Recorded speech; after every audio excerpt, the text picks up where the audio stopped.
I see it, but I don't hear it. You're saying you're not hearing it? No, I see it, but I don't hear it. Did you share sound? Let's see.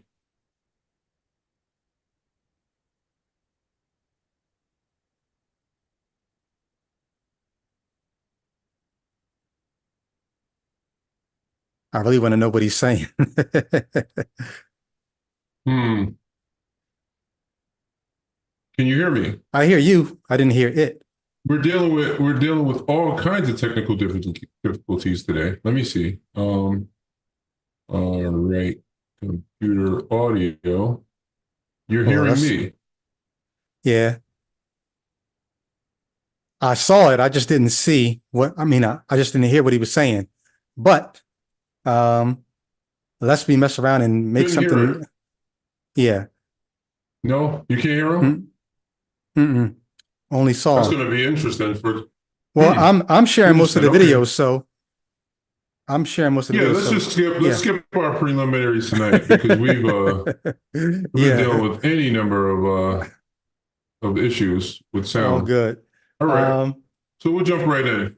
yeah. So long as we got what we, I was thinking about maybe having you just call in, but we still had to.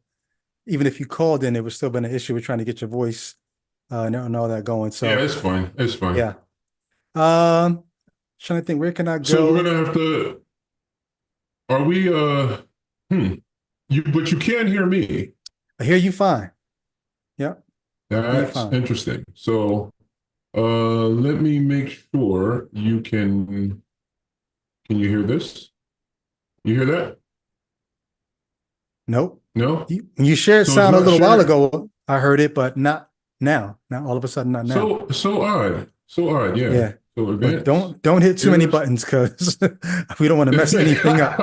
It's No. like the old TV antennas, like you guys were talking about on the video you did. You got to get that TV antenna in the Yeah. right spot and just stay right there. Even if you got to hold one leg in the air, just stay right where you are. Yeah, yeah. Lest we Well, mess something up. we do pride ourselves on not needing the bells and whistles. So let's see if we can put Yeah. that to practice here. I told them in the Huh? community, I told them that you were having technical difficulties. I told them to pray for your computer. So Yeah, I yeah. don't know if Well, anybody took us up on that. yeah, Hey, but what I'm going yeah. to do is Well, my I'm going to computer. share. Go ahead. No, no, it's What you fine. say? No, All I'm right. listening. So I'm going to Go ahead. I share mean, some. we're 20 minutes. Yeah. All Uh, of our preliminaries. I guess we've used up all that time anyway. So let's just yeah. get right So to it. Huh? the people that would normally come in late, they're going to come in right on time tonight. So there'll be no need to skip ahead. You're right where you need to be. And for um, all the haters, all those who hate on the organ music at the beginning, you're at home now. No all organ right. music. Your unspoken Um, prayer has been answered. yeah, So yeah. Well, make well, make your fellas, request known. and yeah, you're now listening to the Revival Hour, featuring Brady Goodwin and his trusty sidekick Jay Witt. Tell a neighbor, tell a friend that we're on live for about the Yeah. next hour, maybe hour and a half, and we're gonna hopefully address quite a few. I guess today is going to be a sobering topic anyway. So yeah, this is Yeah. appropriate, right? A couple of sobering topics. We're going to try to meld them into Mm-hmm. one. But Yeah. I'm going to flash some things, some current events. I'm trying to think, where do I even want to start? Hmm. Well, I know where I want to start. I'm going to start here. You should see it popping up in a second. All right. Uh, Let's see. this was a I do. Yeah, this was shared by a Facebook friend of mine, and then I actually had to go to Twitter to see the actual tweet. Your boy, ex owner, not the former owner, but the owner of X, uh, formerly known as Twitter, popped on a couple of days ago and alerted everyone to his take, said Christianity has become toothless. And a whole bunch of people jumped on, like, yeah, you're right. Yeah, yeah, yeah, yeah, yeah. Um, he had another tweet right behind this, or right in front of this, I forget the order, where he basically said, um, if Christians don't start speaking up, or something to the effect of if Christians don't start speaking up, Christianity is going to perish or go away. And he was specifically referring to, we addressed this, I think, Sunday morning on Nurch.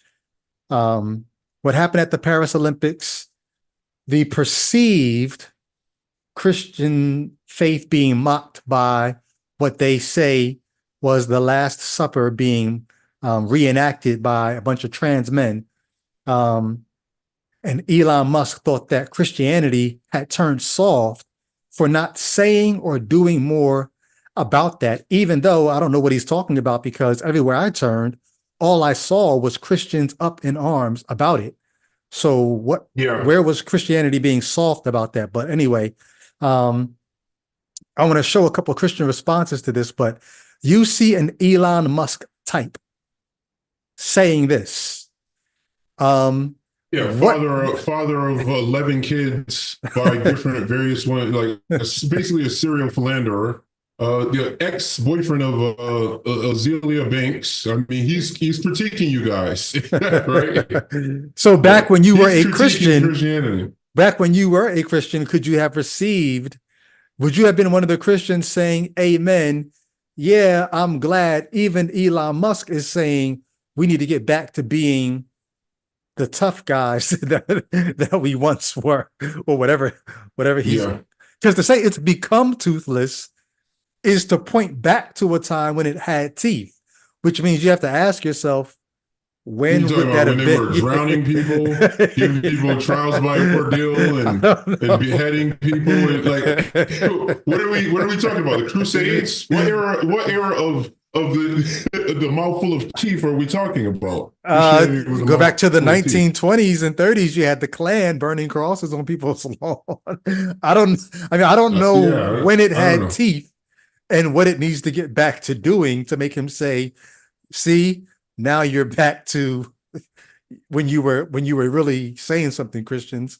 Um, but back when you were a Well, I mean, Christian, would you have said the amen to brothers this?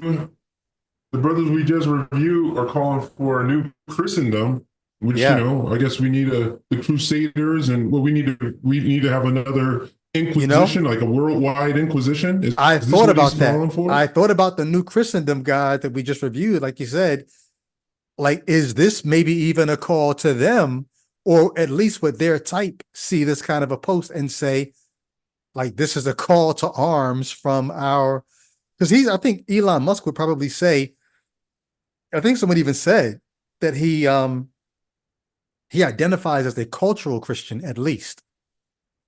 Yeah, So basically, he doesn't identify as a Christian. Give me a break. I mean, okay, let's see these comments. I mean, I really don't have much okay. energy for people who say I'm a cultural. In other words, you're just the. I'm going to not use profanity tonight, but in other words, you're just a conservative. Okay. You're shielding your conservatism, or you're actually trying Okay. to rally conservatives, fellow Christians, to your side. So look at the first comment. This guy says, "Okay, Mister Cultural Christian." So this is somebody All right.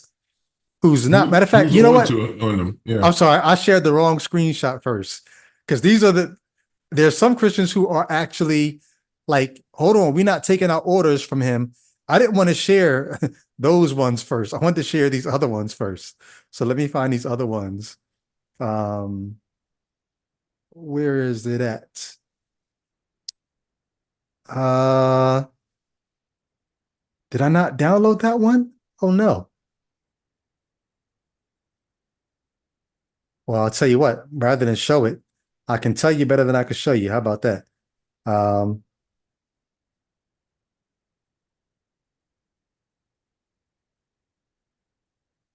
ah,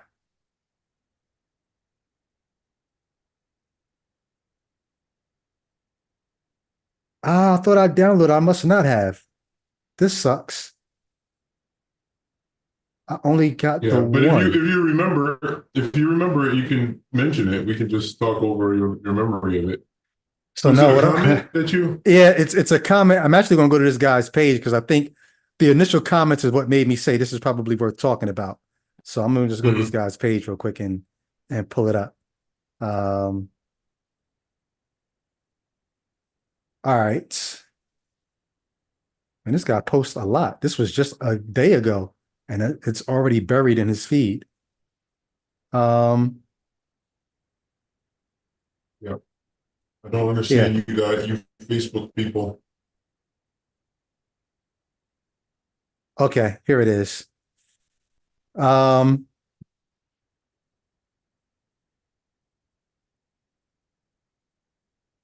all right, so is this in the one?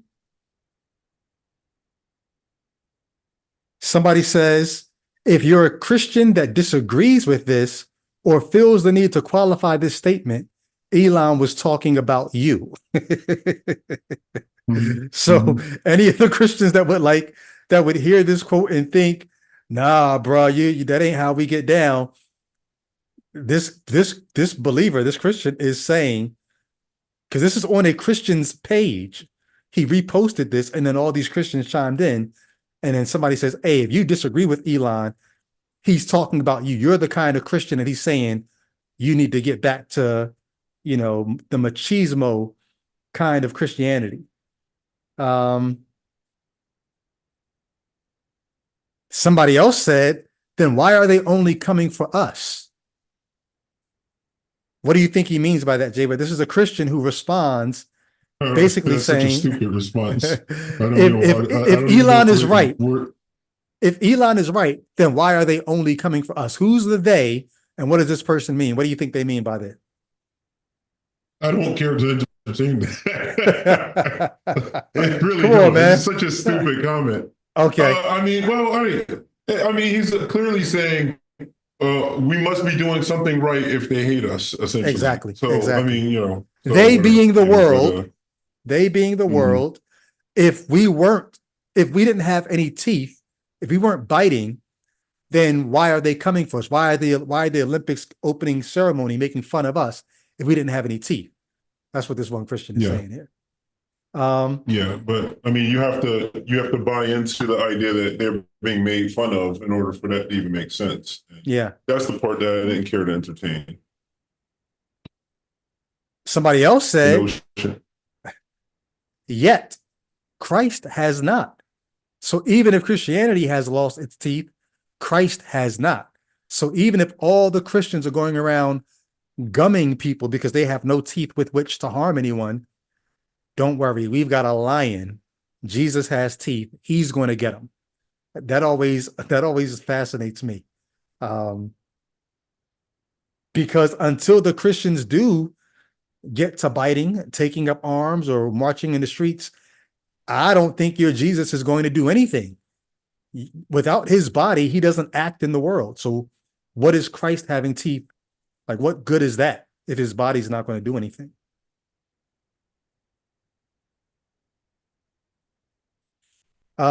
Two comments here that play into what you just said a minute ago about the new Christendom people. One guy says to Elon, sad but true, this is why the Moscow mood is important. Somebody else says, this is why we're Moscow mood maxing. Do you know what he's referring to there? I don't know, but it says Moscow, which makes me think of Russia, and that sounds like Nope. it's not a good thing. Nope. I mean, the Nope, Russia is not pretty Russia. intolerant. No. Nope, not Mm-hmm. Russia. Moscow, I think is it Moscow, Idaho, or wherever Doug Idaho, Wilson is. Yeah. Idaho. Yes, I get it. Yeah, I say you're Yes. talking Moscow, Idaho, Right. where Doug Wilson and the So the Church the Nationals. evangelical, I think it's evangelical pastor Kevin DeYoung, in critiquing the Doug Wilson movement, he called it the Moscow mood, where all these white Christian men, white evangelical, I guess Reformed Christian men, are moving to Moscow, if not physically, philosophically moving to Moscow to take on this idea of what white Christian men need to be and become. And so some of the people that are commenting under this are saying, you're right, Christians have lost their teeth, or Christianity has lost its teeth. That's why the Moscow mood is important, and we're Yeah. maximizing the Moscow thing. Yeah. Most guys, if the guy's using the word maxing after any word, he's probably a dullard. But okay. Looks maxing, Moscow maxing, whatever. This is, these are people who spend too much time online. Yeah. All right. So you got a secular mogul aligning himself with white nationalism.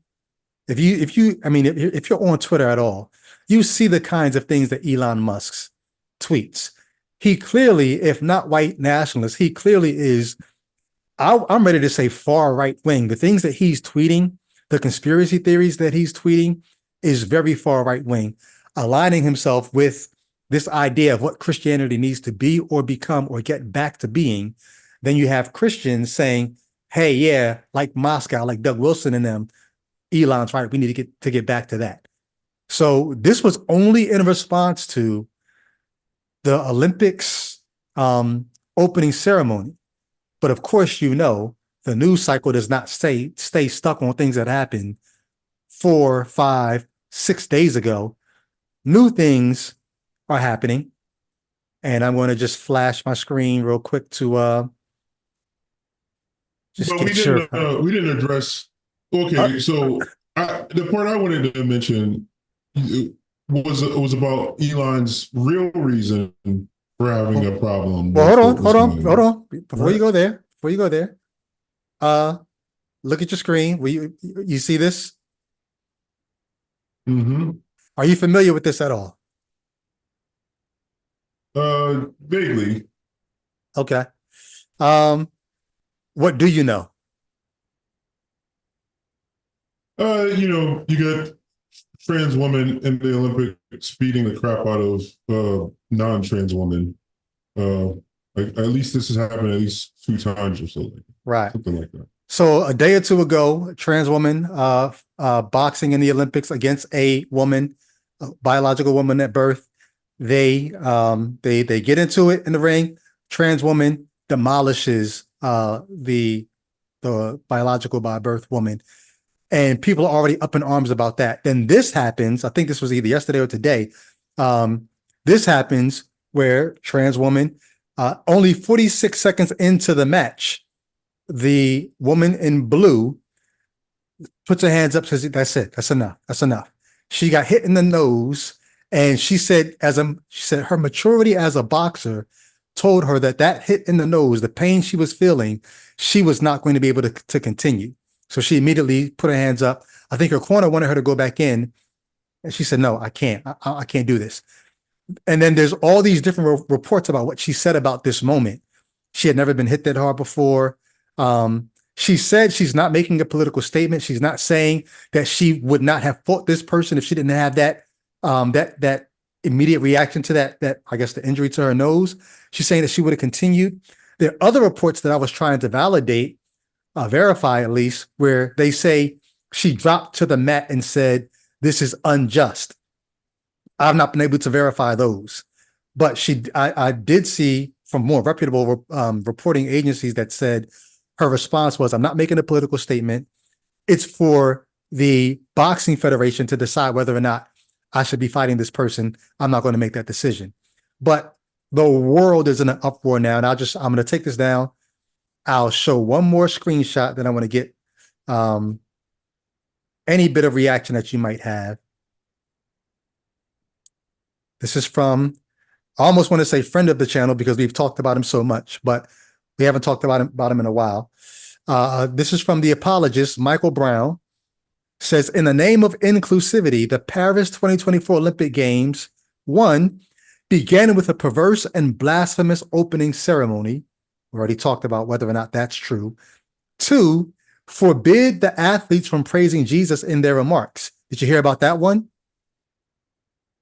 No, but You Just sound disgusted. yeah, this is just annoying. Like, I mean, come on, man. This Why? is just Why like, is why is oh, it? he didn't let me praise Zeus after I beat him up. Like, okay, whatever, man. Like, Well, I mean, yeah. even just given, entertaining this stuff, like, I often find myself referring to the phrase dignifying things with a response. Some of Mm. this stuff is so asinine to even address it is just, I mean, it's in the air and people are talking. These people have been whining about. All right, continue. I'm sorry. Go ahead. Okay. Interesting. Um, so number two, once again, this is something else that I've been trying to verify.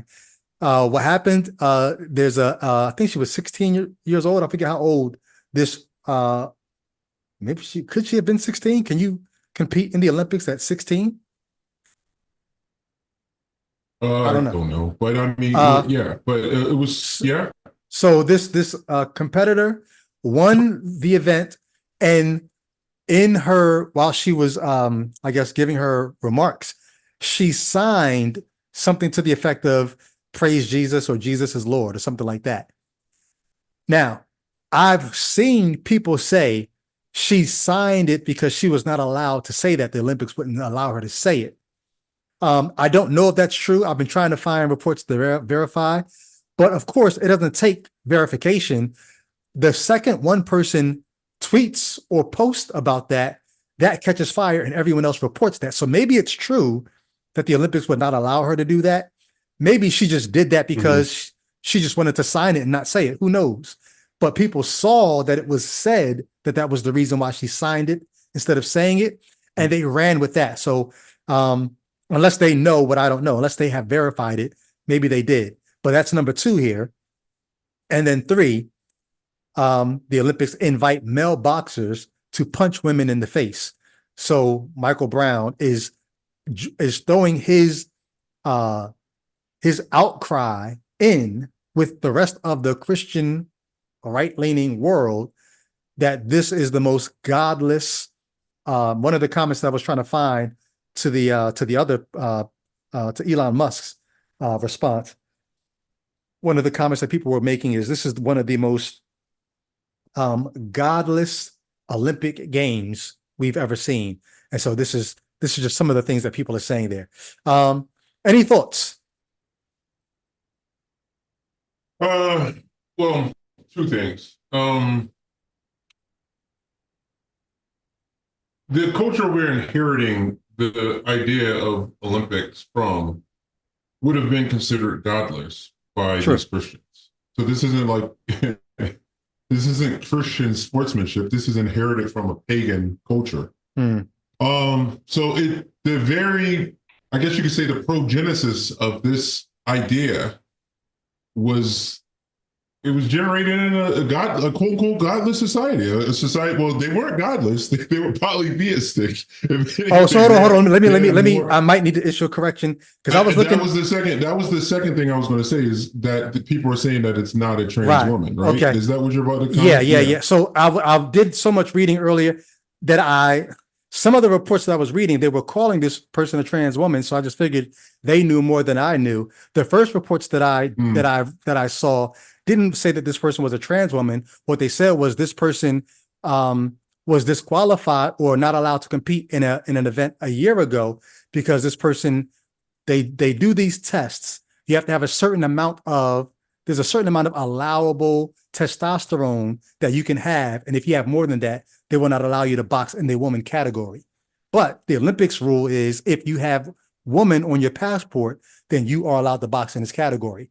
So that's what I found earlier. I could not tell whether or not this person was trans. So I get that this person in past tests it came that this person had more testosterone than they were willing to allow. But I think that was in one federation. But this person had been boxing for I think it was 6 years um, in this category, and there really hadn't been any issues until they were disqualified about a year ago.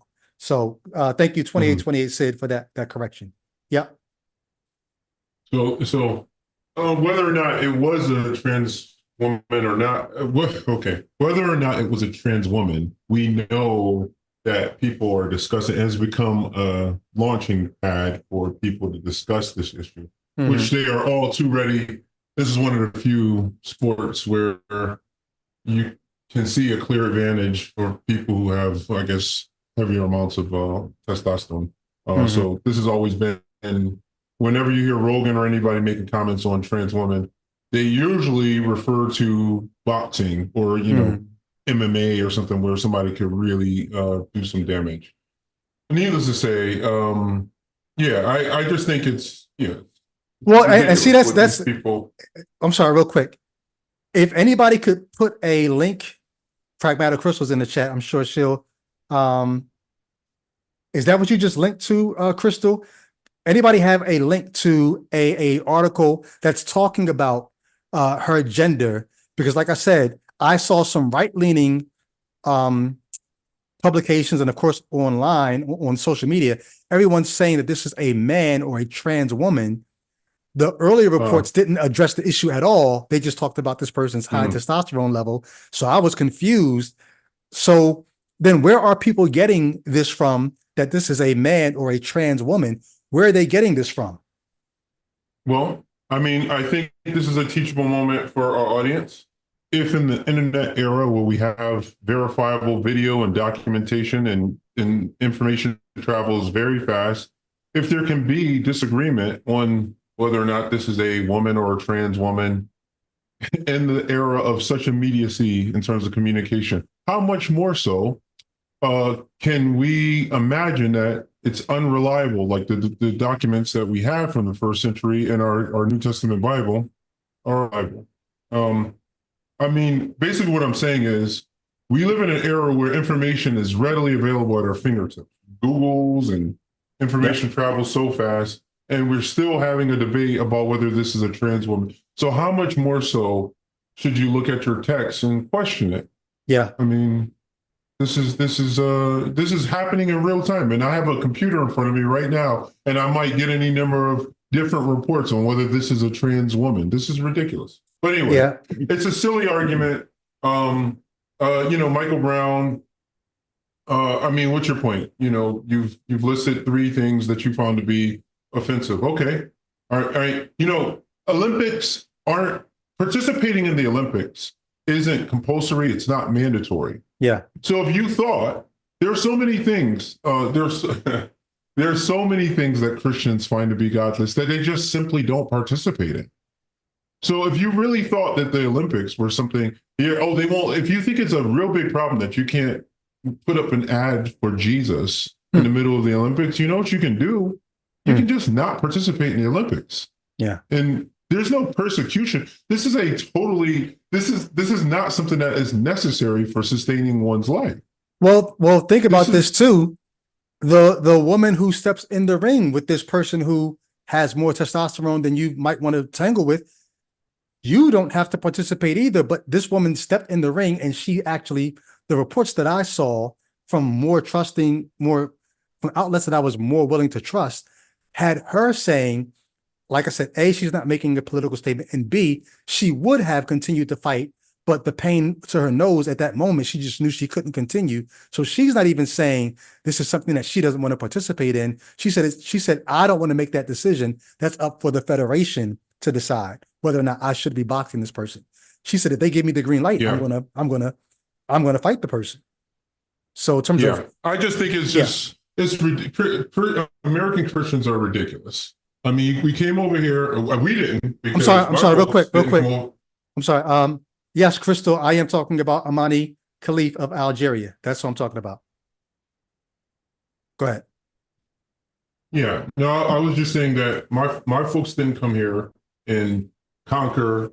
I mean, this isn't the worst. If this is the worst thing, if this is the big argument and the big complaint, how about all those folks who owned this land, who lived here for centuries, for millennia, only to have conquistadors and colonizers come over here and basically commit total genocide and take their wealth?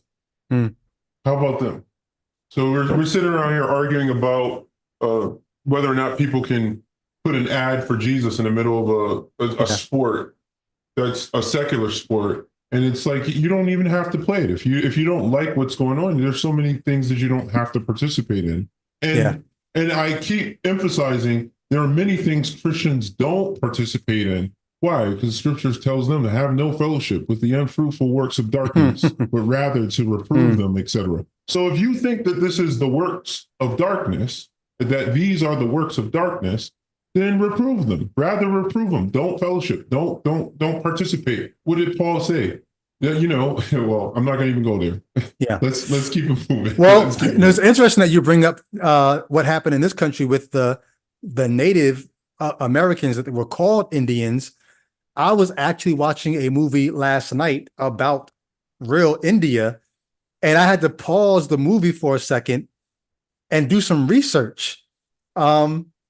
If anybody's ever seen, what is the movie? Is it Monkey Man? Jordan Peele's movie. Halfway through the movie, the main character meets a group of people. This all takes place in India. And he meets a group of people called the Hijras. And the Hijras is a person who clearly looks male, but they've got earrings and fingernails and mannerisms that make you think, okay, is this a trans person? Like, what are they showing me here? And the person says they're looking at a statue of, I think it's half Shiva and half another god or something like that. And it's one half of the statue is devotion, the other half is destruction. And then the person says, not quite male or not quite female. Isn't it beautiful? And I'm like, and I'm going to be honest with you.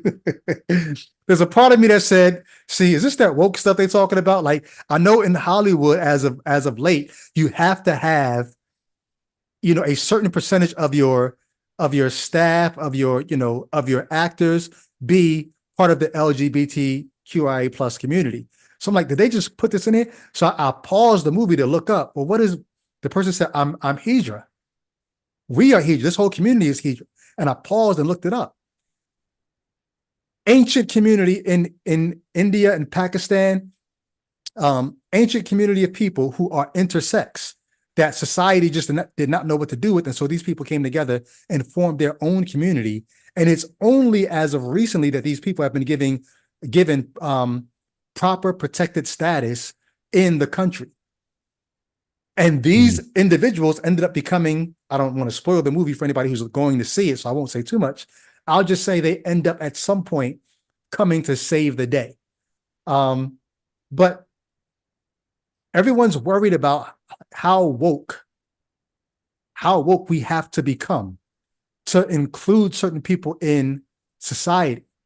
And one of the main things about people's beef with this Olympics is, in the name of inclusion, we're doing all these things that are hurting women or hurting religion or hurting all this. When in actuality, none of this is being done to hurt anyone. This is actually being done to include people who for very long had been left out of society. And that's not to say, okay, so then whatever you have to do to include them, you have to do it. It doesn't matter who you hurt. But that is to say, maybe it's just high time that we begin to think about. Man. Okay. I don't know. I mean, I just think there's people are going to probably hate me. Who cares? Who gives a fuck? Like, I think if you already recognize the kind of backlash you're going to get for being more inclusive, there are ways you can do it without just, adding fuel to the fire. Like, I mean, we knew when they did this last, and make no mistake, that was the Last Supper. See, I kind of said it last pod. They were redoing the Last Supper. I don't care. I have not invested in the Last Supper depiction by. I know you don't care, but I disagree with you. Yeah, it's fine. It's fine. But I'm saying I don't think it matters because I think it's an artist's work. I don't believe, even if you are a Christian, you can deify Leonardo's his imagining of the Last Supper. It's a work of art. Some Christians believe it would be idolatrous just in its original form because you're depicting God in the flesh. Mm. So I know Christians who would think that that's idolatrous. But so to look at it and say, oh, well, they redid it, but put a trans person there. What I'm saying is I'm not invested in that argument at all. Mm. But what I am saying is, well, if you know there is a pretty vociferous other side that just looks to be offended and argue. And well, if you're trying to be more inclusive, you might want to steer away from. I mean, even if you say, hey, he wasn't remaking the Last Supper, which I really find that hard to believe, knowing what I know about art and just looking at it, you can just overlay them and see the symmetry. All right, fine. You think it's not, it's close enough to the Last Supper. Anybody familiar with that particular painting will know that it's close enough where people might mistake it. So I think if you were trying to be inclusive and you didn't want to cause but maybe this is their way of causing controversy and getting more eyes on the Olympics. It might have been intentional. It might have been outrage, sort of, done on purpose to kind of get people to kind of tune in. Who knows? I don't know, but I just think if your goal is to get people to be more accepting and receptive of ideas of inclusion and stuff, there are ways to do it where you don't offend them first. And even though I think it's really childish to get offended by a remake of Leonardo da Vinci's image, I think it's also probably not the most savvy to, if your goal is to win people over, maybe I'll say win some. If your goal is to win people over, just like here on this podcast, you reprimanded me for the word stupid or whatever to refer to Christians or ideas. And even if I'm not referring to a person and I'm just referring to some idea and I call it stupid, I've been reprimanded by you. I remember people getting in the comments, oh, I found that offensive. Why? Because you think our posture should be one of trying to be winsome. Well, we can't make that true for us and then look at a community, an attempt at getting people to accept a marginalized community and say, hey, let's throw out the principle of being winsome and let's just use imagery that we know will probably be offensive. See, I wasn't going to address it because you spent a lot of time on it, so now I feel like I have to address it. I truly do not think that the purpose of that scene was to recreate in any way the Last Supper. But the only reason why I'm quoted saying they have the people who made it. No, they don't. To this controversy, referring to that. They don't. And here's why I say this that. Is like a fake news thing. No. It's not a fake news thing. I think people don't. We live in such I'm getting on Google right now. No, okay, but let me explain. Keep talking. I need your undivided attention. I need you Googling. Google what you're going to Google. Once you pull it up, I'm going to explain to you what I think you're seeing. Because I know what you're referring to. Yeah. I know what you're referring to. There's several things that happened that made people say, wait, the people who were a part of it said that? Wait, the Olympics said that? Oh, well, then it must have been. So here's what I think you're talking about. You're talking two things. The river is called the Seine River. I don't know how you pronounce it. The Seine is called the Seine River. The Seine River, right? Seine is also a way to say scene, as in like on the stage.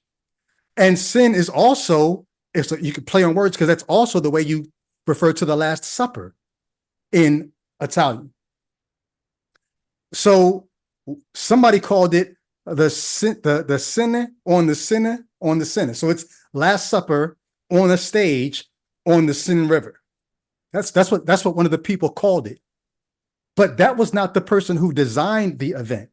That's what somebody who was associated with the Olympics called it. They did not know that Thomas Jolly would not have said that. That's what they saw. That's what they said.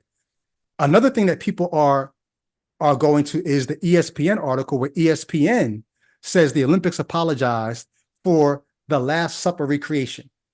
That's ESPN's wording. That's not a quote from the Olympics. The very last thing that I think people are going to is there's a screenshot of the woman whose name is Barbara Butch. There's a screenshot of what is supposedly her Instagram. Don't know if it's hers or not, but it shows the scene of them at the thing that people say, hey, they mocked the Last Supper. There's that over top of the Leonardo da Vinci painting, and then is words on it that says the new gay testament. If that is what, and Barbara Butch is the woman who was in the middle with the nimbus or the halo over her head. They say even the person that was the Jesus figure in that said this is the new gay testament. If that is a legitimate post from that person, we don't know that it is, but if that is a legitimate person from that person, what I think that actually, when I first saw it, before I saw that it was contested, what I saw when I saw that was she saw people juxtaposing those two, saying it was blasphemous, and the very thing that you said a minute ago about taking people's outrage and using it. I think she saw that and she then captured it and said, if that's what you guys want to see in it, then fine. Sure. This is the new gay testament. Not like she was saying. None of this was really my argument, though. But I hear what you're saying. Right. I mean, I said I disagree, and I still stand by that just because I know art. If I know anything, I know art. And I know anybody who knows the history of art in the West knows, even if you are trying to recreate some Bacchus or Bacchanal kind of feast scene, you know it looks like the Leonardo. There's no, like, what are we saying? Were we saying that we have well, hold on. Are you also keeping in mind? Are you also keeping in mind? Here's what I think a lot of people aren't keeping in mind. The image that we see is a TV cropped image. Yeah, it's a still. It's a still. Yes, well, it's not. Yes. It's not. Wait. It's not just that it's a still. It's what the camera could capture and put on TV. If you were to zoom that camera lens back, you would not have seen what you see in that still. So once again, I think we're judging what the camera could capture versus what the artist actually put on that presentation. That's not the same thing. Yeah. All right. Yeah. I just don't have energy to keep arguing endlessly about. And we got a lot more to get to. Or not it was. Yeah, we have a lot more to get to. But I'm just saying, either way, there's no reason to be offended. Christians are constantly being offended by stupid things. So let that be said. And to be honest, sometimes people who are trying to argue for being more inclusive do things that are sometimes more extreme, sometimes maybe even intentionally offensive. Yeah. And that's what I've even been accused of. Hey, you're calling people stupid, and I've kind of kicked back at it and said, oh, no. But at the end, I capitulated to the idea that, hey, you want to be, if anything, you want to be winsome, right? I was on TikTok. I'm going to stop with this, but I was on TikTok during Pride Month, and there were people in there talking about how there was a scene where there was a guy who was in a kiddie pool, and there were men urinating in the man's mouth, like publicly. And the guy was complaining about. He was like, "See, what's going on here? You got kids here, and you got public nudity. You got people urinating." All I'm saying is, you're not doing yourselves any favor if you're. People need to act like adults. We have to act like adults on both sides. You know, and I know it says, oh, you sound like Donald Trump. Okay, well, whatever. Even a broken clock is right twice a day, right? Like, you're not doing your argument any favors. Well, I'll just stop there. Y'all guys, you know, they already hate me. I'm anonymous. Go ahead, just crucify me. You know, no pun intended. Well, we're going to jump off points, but we're not really changing too much about where we're going because everybody, I'm sure, by now has seen. There's an interview that I think happened last week where we kind of got a window into. I don't know. Once again, we don't know everybody's full story, so I can't say, this is the entire reason why. But no, we didn't tie it. We didn't tie to Elon. I just wanted to make sure that we didn't gloss over the fact that Elon's not particular about Christianity. He has a trans kid. Remember? And I just want to make sure we mention that really briefly. Elon has a trans kid, and a lot of his problems with it seems like he gets really triggered by anything that's trans. And so maybe there was you're okay, go ahead. I'll let you. Hold on. I see what you're bringing up on the screen. This will explain it. But I think when he's saying, "Oh, Christians don't have any, we've become toothless," and he's a cultural Christian and so forth. I think it's less about the truth claims of the Bible and more about just his problem with trans people because of what he's just a conservative and he hates the fact that his kid is trans. And if you listen to him, which I should shut up and let you guys listen to. No. Go ahead, because I lost the place. I got to go back and get it back to the actual spot again. Give me a sec. I'm playing it from the hill. And am I sharing sound? Give me a second. Yeah. So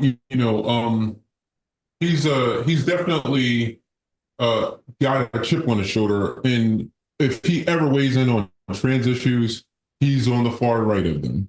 And I think he probably just got triggered by the fact there were any trans people in the imagery for the Olympics, and he's like, "Oh, Christianity's become toothless." But it's really at the heart of it is something very, very personal, and he considers himself to have been tricked in signing over the right for his child to undergo. I don't know whether it was gender affirming surgery or some sort of procedure that he feels he got tricked into. Yeah, let's let him talk about it. He's been on a campaign against. Yep. He goes stuff. Here he goes. An interview. It wasn't explained to me that puberty blockers are actually just sterilization drugs. Anyway, and so I lost my son essentially. They call it dead naming for a reason. Yeah. All right. So the reason it's called dead naming is because your son is dead. So my son Xavier is dead, killed by the woke mind virus. I'm sorry to hear that. Yeah. So this is Elon talking to Jordan Peterson. He says his son was killed by the woke mind virus. That's a phrase that's used on the right a lot to talk about wokeism. And I guess his son started taking puberty blockers. And this is why. Should I play a little bit more? I'm not sure if they're going to let him say more. Yeah, here. just play a little. You can play a little. I know. Less get your gag reflex in order and don't vomit listening to this guy. But we're going to play just a little more of Elon. Yeah. I know you guys don't come here to hear Elon, but we'll play just a little bit more of him. All right. Just so you understand where he's coming from. Yeah. So. And there's lots of people in that situation now. Right. It's not pretty, and lots of demolished kids. Yes. Yeah, well, that's a good reason to be the final straw. Okay, we can stop it. Right, Okay. There are not lots of people, however much they're trying to get people into hysteria. There are not lots of people in this situation. This is where it's coming from. He has a personal problem with trans people. And it stems from the fact that he considers his son to be dead to him as a result of whatever I guess it's going through. And just to be fair, I wonder if his issue is with trans people as much as his issue is with, like he said, the woke mind virus, or just this ideology that making people trans is just a symptom of a bigger issue of the woke virus. Yeah. And I really hate that word woke. It's just become like I don't know. I just really hate it. Well, all that was really just the build up to what we're really going to talk about tonight. You ready to go there? Yeah. So we actually are going to, hopefully this is going to wrap up something that we've been covering about a little while ago. Who knows when you're watching this? Maybe this is years after we posted it. But prior to this episode, we had tuned into a man who was a TikToker. I think the first time we saw him, the first time we saw him, he basically was letting the world know Jesus had basically cured him, or not cured him. Jesus, because thanks to Jesus, he's not gay anymore. He was delivered. Yeah. And no matter what people say, he's free, he's redeemed. He's whether you're looking at his mannerisms or whatever you say about him, that's the old him. There's a new him. He's now free. He's not gay anymore. He's washed in the blood of the Lamb and all that kind of stuff. A week later, he lost his job.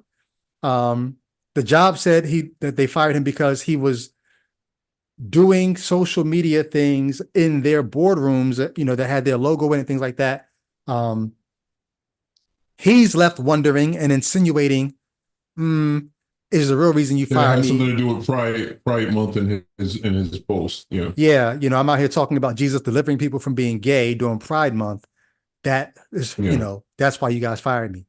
Well, since then, he was invited on a podcast from a very popular Christian artist, or artist who's a Christian, Lecrae, the former Christian rapper, or maybe he's now again a Christian rapper. I'm not sure how he touts himself. Lecrae at one time was the most successful, well-known Christian rapper, took the Christian label off of his art. Now I think he's sort of, I don't know. Anyway, Lecrae's got a podcast, and he brought that individual on. Individual's name is Richard, to basically to give his testimony of being delivered and what it's like walking with Jesus as a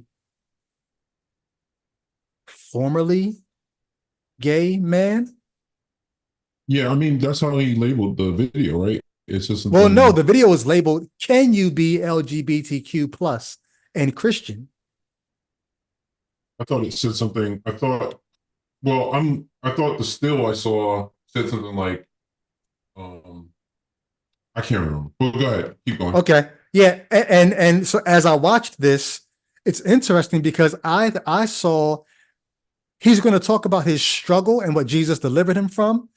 I'm curious, did you get the sense that I was trying to give you, Jay Witt, when I said it almost seems like he's more excited about being delivered from something else than he is about being delivered from homosexuality? Did you get that sense?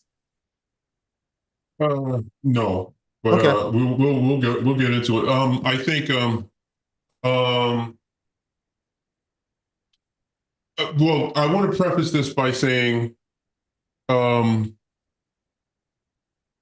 you have Thomas Sowell, you have Coleman Hughes, and they are to the Black community what this guy Richard is to Christians, and Jackie Hill and those types. Hold on, let me think about that to see if I get what you're saying. What do you mean?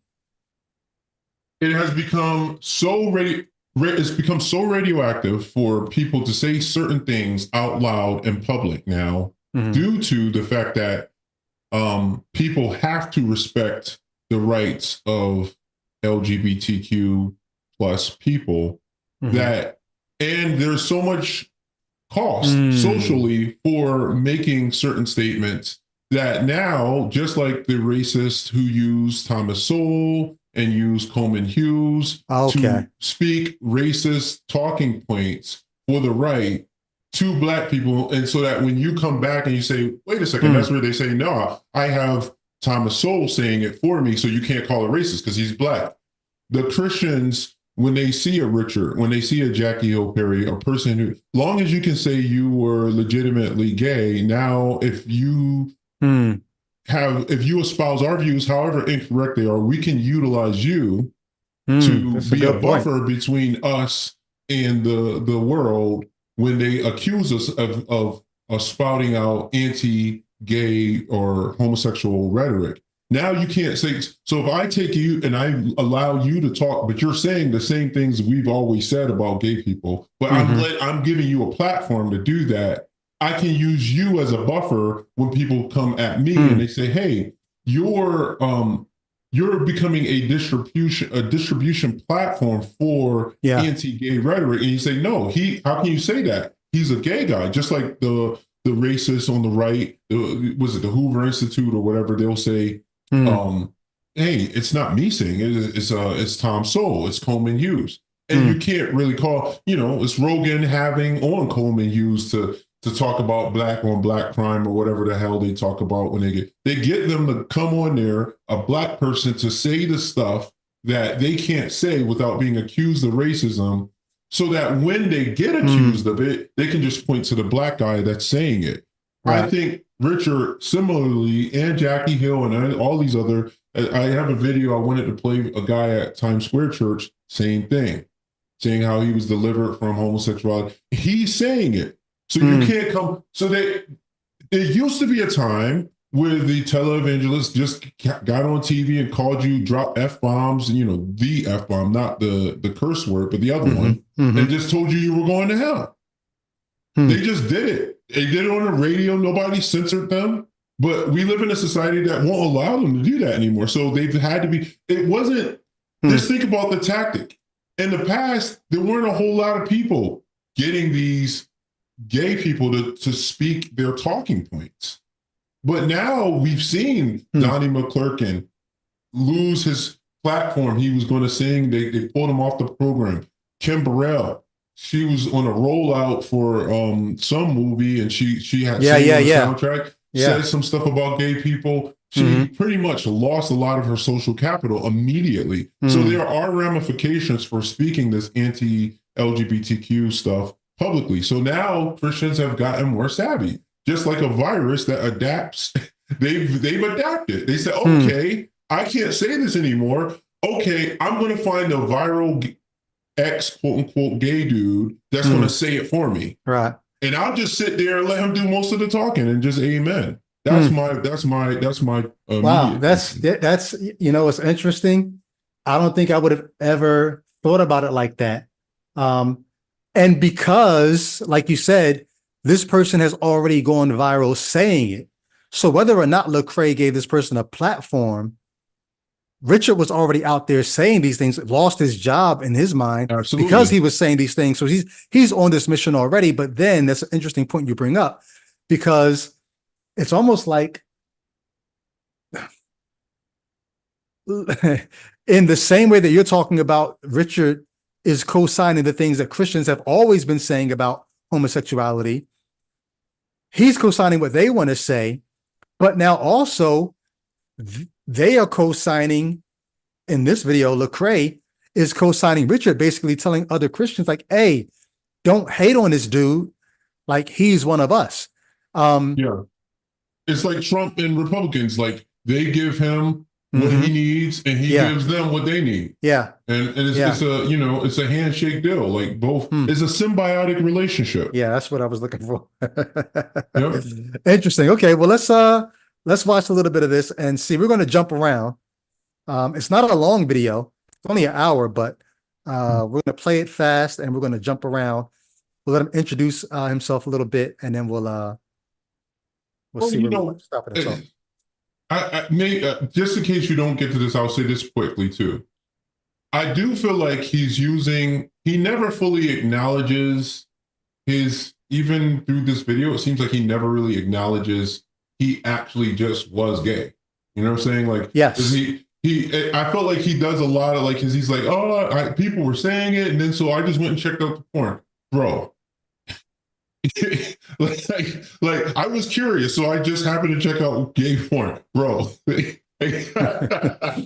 Yo, no, you checked it out. There's nothing wrong with it, bro. That's what you're into. That's what you're into. But if don't try to make it look like, oh, you found out because you went and checked out the porn. Like, bro. So let me say two things about that. Let me say two things about that, because on one hand, I do think that there's a sense in which he told the story in a way that could make it seem like he was making himself the victim of other people putting stuff on him. He talks about words being spoken over him that he just embraced, but it wasn't really his identity.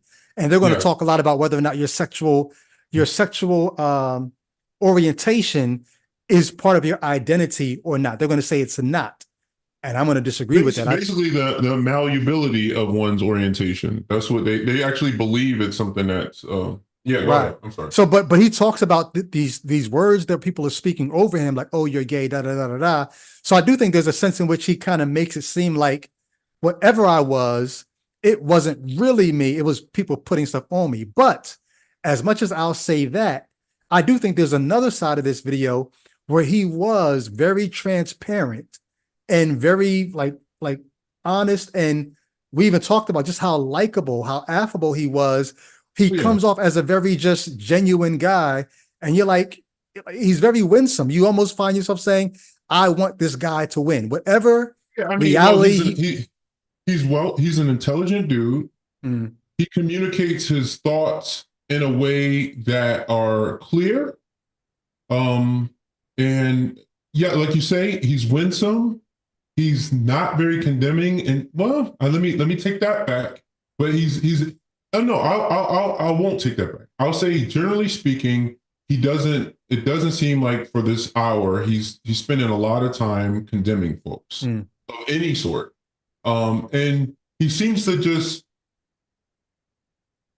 he doesn't have like he's the perfect mascot for what they want him to be, because he doesn't even come off like, oh, I've been persecuted. Right. But I should let you start letting him talk for himself. Right. Okay. Yep. And I'll it's cut you off though. You were saying one last thing. I guess I was just saying, I think I said what I was saying. I'm going to let him talk because we got a lot to try to get through. Yeah, let him talk. All right. I think people can physically see, but the transformation that people are seeing has only happened through the internal identity change within me. Amen. And I think a lot of people, when they look at people who are part of the community, LGBTQ or whatever, we like to look at the external and the outside, and we're looking to have people to change. But what really needs to happen is an inside change, is an identity shift. Otherwise, people can change their clothes and they're not changing their hearts. That's good. And the Bible talks a lot about your heart. Yeah. David was a man after God, because of his heart.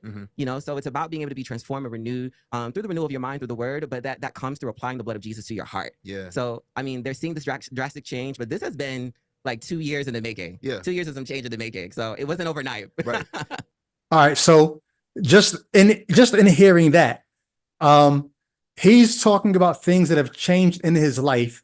And I don't know if I'm going to actually, I'm going to get to what he's talking about, because I get the sense that what he's talking about more than anything is a certain thing that he was struggling with, which we'll find out what that is in a second, which contributes to his lifestyle as a gay man. But the change that he's talking about that doesn't happen overnight. One of the things that I found myself saying as I was watching this is, so wait, are you talking about something spiritual that happened to you in this change? Or are you talking about just a very, like, just the process of behavior modification? If you spend enough time, like they say, He's pretty clear on that. He's pretty clear on that. What do you mean? I think he's very clear on that. I think he indicates, particularly, I think it's toward the end of the pod where he makes it very clear that certain things that he had been trying to break, a certain kind of desire, he feels like it was supernaturally broken really suddenly. I know what you're saying, but even in that, the lead up to what led to that moment where it all suddenly broke, it was a lot of relational and situational and social things that were changing that led to him even being able to have that moment. And there's a moment where I'm not giving him credit for that moment, because I believe Richard is a gay man and he's deluding himself right now. And I don't believe, I hate it. I'm modifying my speech patterns. I don't like the pedantic nature where people say a statement as a question in the intonation. So what I'm saying is, I believe Richard is gay. I believe he probably knows it subconsciously. He's fighting it. And even whatever kind of breakthrough he thinks he had, I don't believe that's ever permanent, because if I can't imagine myself convincing myself I'm not going to be attracted to women, even if I could try to like trick myself into that. I it's Well, he talks I don't about know. a time, I Wow. should have timestamped some of this, but he talks about when he was in grade school, Yeah.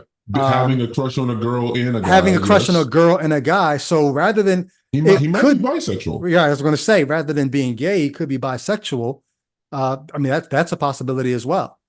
Yeah. I don't know. Yeah. But it seems no. Here, the only thing I would add to that for a little nuance is if you can be bisexual, I guess it's possible to be bisexual and more attracted to one over the other, one sex over the other, in terms of just proportionately. So and it seems to me from the way he's talking, he's potentially bisexual, but he's definitely more into guys than he is into girls, right? I mean, that seems Well, to be. I don't know. I think he could say, might even say, if he would even own being bisexual, that because of the experience that he gave himself to, whether it be I've been dancing around what he was talking about because I wanted him to have him say it, but basically watching. But you said it a minute ago too, so I guess we might as well say watching gay porn, and then being in gay relationships.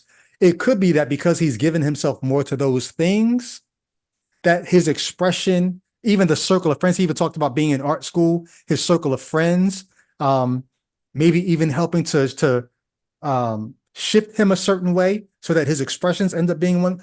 There are any number of reasons as to why you might look at him and say, "Nah, that boy gay, he not bi," or even if he's bi, he's more attracted to men. There could be any number of reasons that play into what his reality ended up being, such that in the same way that I believe he was socialized out of those behaviors, that he could maybe even say that he was socialized into them, because at the core level, maybe he was bi and not gay in the first place anyway. I don't know. Yeah, he doesn't seem to. I don't know if you're preparing to play the clip where he talks about how it all sort of began. Is that what you're getting ready to play? I was going to try to find it. Want me to? This is right here, discovering his sexuality and feeling condemned. Okay, so let's pull it up there. All right. See what happens. So okay, so you said you come from Georgia, you come from Atlanta area. What was your upbringing? You grew up with your mom and dad? Yeah. So my specific story, I have mom, single mother, raised me. I had my father. He was around when I was younger, but then they got divorced and he left. Yep. I'm still trying to figure out I guess the reasons and all the things behind it. I have an older brother. Okay. We're 15 years apart though. Okay. So we're like two different eras and anything. It's and like also mom for the most part. And I'm gonna skip ahead a little bit. I grew up with her. I grew up in school. Not because other people started joining me, and I was like, y'all not about it. But my mom was just so incredibly supportive over whatever activities I was doing. I think looking back at, there was a sense of trying to put me into a lot of things so that I wouldn't get into trouble. But, I dance and sing and all the things. So my mom was just so supportive during that time, and I appreciated her a lot. And then I went to a performing arts school. And so that's when I guess things started shifting, which is exploring different reality, and also just being bullied for a lot of my time. Now, why do you think he talked about your perspective? For those who didn't hear a second ago, he said went to performing arts school and he started exploring different sexualities. I also went to a performing arts school, and why do you think that? I too noticed that. A lot of the more expressive young guys there were looked upon as, oh, he must be gay, or you're doing gay things. Was that something that people were telling you, or something that you were like, I don't know, maybe I am, or what are my affinities? That's a great question. I didn't know anything about the word gay until people started telling me. Okay. So when I was younger, I still remember people just like kind of bullying me and telling me things, you're gay, just because of the way that I portrayed myself or the sound of my voice. And what happened was I started to look it up. Because at the end of the day, I'm like, I'm at church. I'm also trying to figure out, well, what does this mean? It's kind of taboo, but no one's really explaining it to me. And that leads to curiosity, and it leads to people going, and now the internet is just so big now. Gosh. So I'm looking things up. I fall into porn, And see, this is what you were talking about, Jay Witt. Yeah. Other people are telling you this. You hear the word, you don't know what it means, you're looking it up. But there's a simple way to address that question. What were you attracted to at that age? Like, his language is not ownership of his own, nobody has to, what are you talking, what? My first recognized crush. I don't know how much we want to say on this particular podcast. my first recognized crush on a girl was first grade. First grade, I didn't know anything about gay or straight. I just was attracted to two particular girls in my first grade class. So like the question that Lecrae's asking, for him to answer the way that he's answering it, it's not really addressing the issue about sexuality. You know what I mean? Other people can't put attractions on you. They could put labels on you. They can't put attractions into you.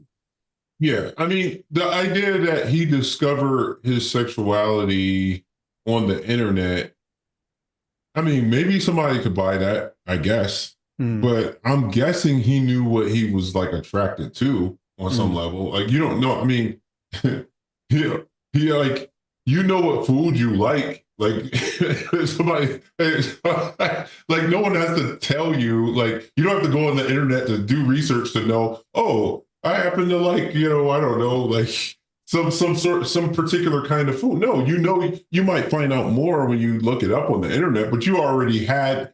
I feel like he's placing his actual attraction and desires. He's making it something other than him, like something that he discovered like through research or something. I don't want to say that too long, but hopefully you guys understand. I feel like, especially where this video heads, based on the way he's even telling this, he's not taking his agency into account here. Yeah. But it looks like you got a super chat from Marissa Nato, who says, I was always attracted to both genders. I thought that was everybody's experience. That's why I thought people choose to be gay. That's very interesting. Yeah. Wow. I've never even contemplated that. Yeah. Putting yourself in somebody's shoes is something. Never contemplated that. Thank you, Marissa. If you grew up attracted to, like, I don't know, when I was a kid, I did not, like, when I was attracted to little girls when I was a kid, I never thought that the other little boys were attracted to girls too. I had no thought about their inner world. I just knew what I liked. But to be attracted to both genders and then assume this must be everybody's experience, that's a very interesting thought. Yeah. Yeah. I just think, you know, and I can't tell this guy's life story for him.Maybe that's how he felt like he experienced it. Maybe he's being honest there. Yeah. It just seems that when you couple it with where the video goes, it seems like he's trying to separate his sexuality or his attraction from himself on some level. Right here at the beginning of the story, he discovers it as a result of porn or whatever on the internet. He didn't already have, like, that's why I was laughing, kind of saying like, well, all right, you take a straight guy and if somebody's telling him he's gay, does he go look at gay porn to figure that out? I mean, it just, something about it just doesn't make sense. It's like, you already knew you were attracted to that. Just, to me, it seems. I don't know. I might be wrong. Yeah, guys, just get in the comments and stone me if you want. Yeah, let's keep it going. Yeah. This is around what age? I'm around 10 or 11. Okay. 10 or 11. So I'm looking up things and I'm like, okay, this is a whole new world for me. But when you open up a door spiritually, you know, you continue to open it and it continues to be rooted within you. Yeah. So I continue just, you know. There's a lot of spiritual language going on here for very natural things. Yeah. He's going to, you know, spirits and open up a spiritual door. Yeah. No, like, you're impressionable. You're watching things. Your psychology is being formed. You're a young person. There's nothing spiritual about that. There's hormones. Right. You know what I mean? Your brain is training itself to release certain chemicals when you see certain things. Like, there's nothing spiritual about that. But all throughout this video, he's spiritualizing a bunch of natural things. And Lecrae is co-signing, which I find myself, we're not going to play the whole thing, so I don't know if we're going to get to some of these parts. But there's certain things that Lecrae co-signs in this video, certain terminology, certain experiences, even spiritual things that I'm like, now, granted, I haven't talked to Lecrae in over 10 years, so I don't know if he now believes some of this stuff. There are different kinds of Christians that believe different kinds of things about what's spiritual and what's not. There are things that Lecrae is amening in this video that I'm like, I don't even know if you really believe what Richard is saying here. But he's like, you would think he agrees with them 100%. By the way, he's just like, right, yeah. There's no like. Hey, the only thing I will weigh in on that is saying, when you signed up for letting this guy be the buffer between you and anti-gay stuff, Part of that deal is he's somewhat of a loose cannon, and you kind of got to be there for the ride. Yeah, that's my guess. It's like there's that.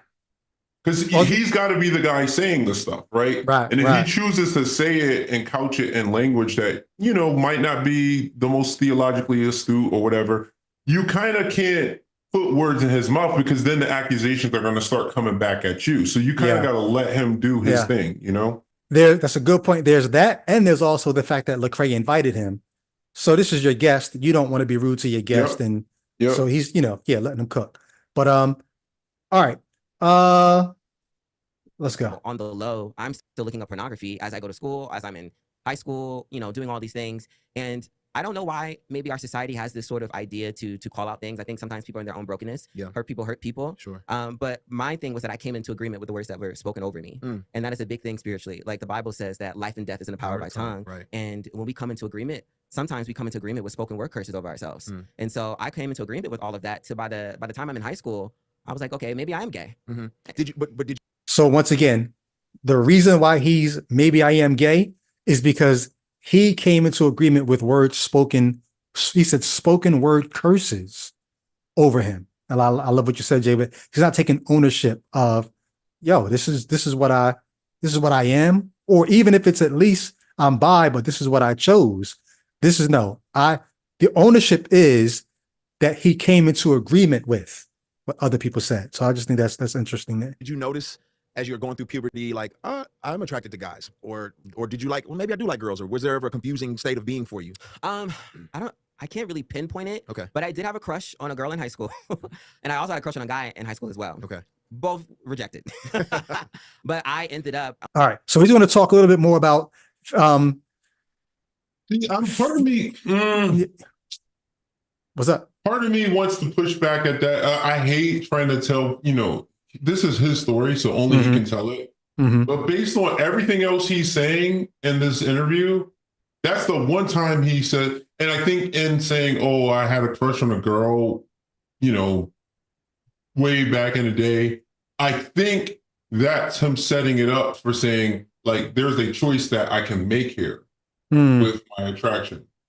So like if I had a crush on a girl back when I wasn't even thinking about sex or whatever as a kid, right? Or whatever. I don't know what age he would have.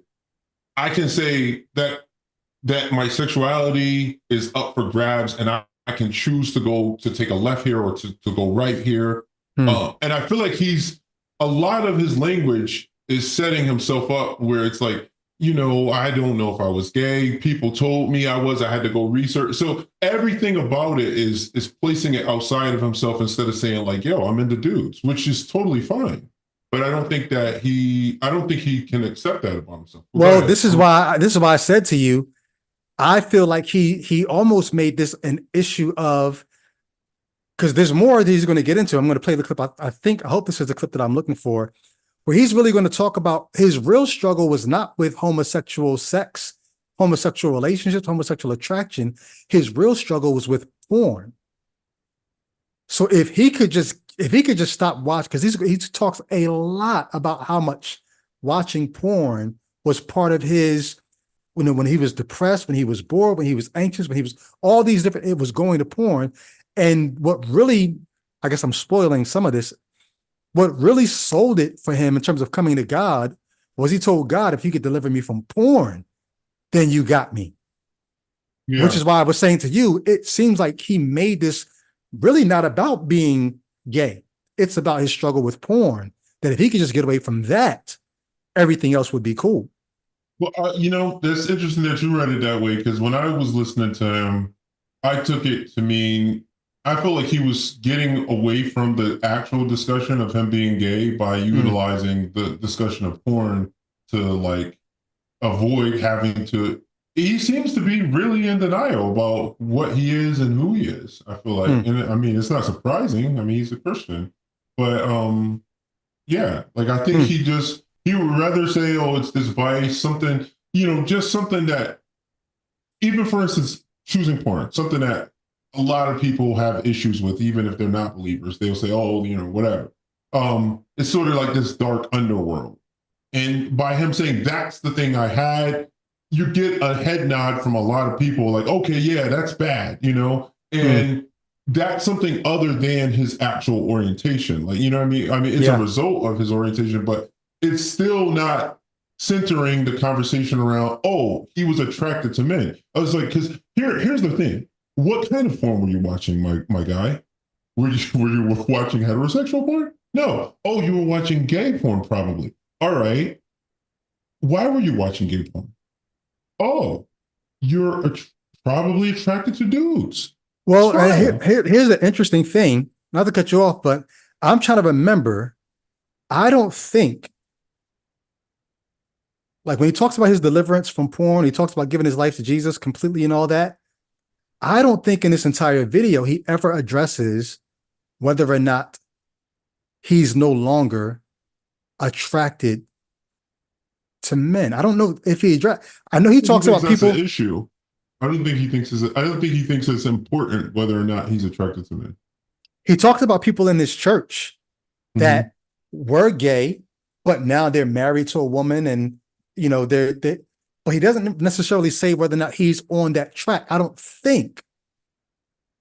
And I know Lecrae specifically asked him the question, like, is it the desire or the act that's a problem? I'm trying to remember if he even addresses whether or not he's like delivered from the desire or the attraction of men. I should have watched it again. I'm sorry. But I mean, if you listen to this interview, it's ironic because it's supposed to be about LGBTQ plus and Christian, right? And when I saw the thumbnail, it said something about Christian, gay, or whatever, something like that. And you're just like, why is he never acknowledging? Like, I don't think he ever once said, "Yo, I'm attracted to men." Yeah, I mean, he talks about being boyfriends, right? Like he talked about being in relationships and stuff, but he never said. Like even when he talks about porn, it's like, all right, but you're probably checking out homosexual or gay porn. Yeah. So, like at the root of your quote porn addiction is your attraction to men. But like he says it. I think he would say it's the other way around. At the root of my attraction to men is this gay porn. If I can just get that out the picture. And that's why I feel like he's trying to center. He's kind of othering. It reminds me of when we were going through Romans and we were talking about the sin nature and how like Paul kind of takes something you do and kind of externalizes it and talks about it as something other than an emanation from you. Right. And like, yo, bro, like it's not like the gay porn is like you're going to it, bro. Like you're attracted. No, but see, no. Because he will probably say, no, see, that's that spiritual stuff. It's not that I'm attracted to it. It's not that I want to watch the gay porn. I opened those portals, opened those spiritual doors. Brady, and so it's something demonic. It's something, well, you're talking to an entire Christian community that wants to hear that. Yeah. It's not me that wants that. There's something demonic about it that drew me to it. Okay, and so if I could just put the onus on the demons and the words that were spoken over me, the curses by people. This is bringing us to a very important conversation. We can see based on what's on the screen here, Lecrae has 1.21 million subscribers. We can see that this video went up 3 weeks ago and it's got 151K views, right? So this is a message, and this is a sit down with someone from the LGBTQ plus community where they're all being allowed to say their part. And notice what he's saying. That's why I said there's a reason he's being platformed on Lecrae's channel here. He's saying the part that the Christians want to tell people. They consistently tell people like, yo, your sexuality and this kind of thing is, perhaps it is malleable. I don't know. I'm not a sexual expert or something. Maybe it is. But I know that one thing I do know is that sexual urges and attraction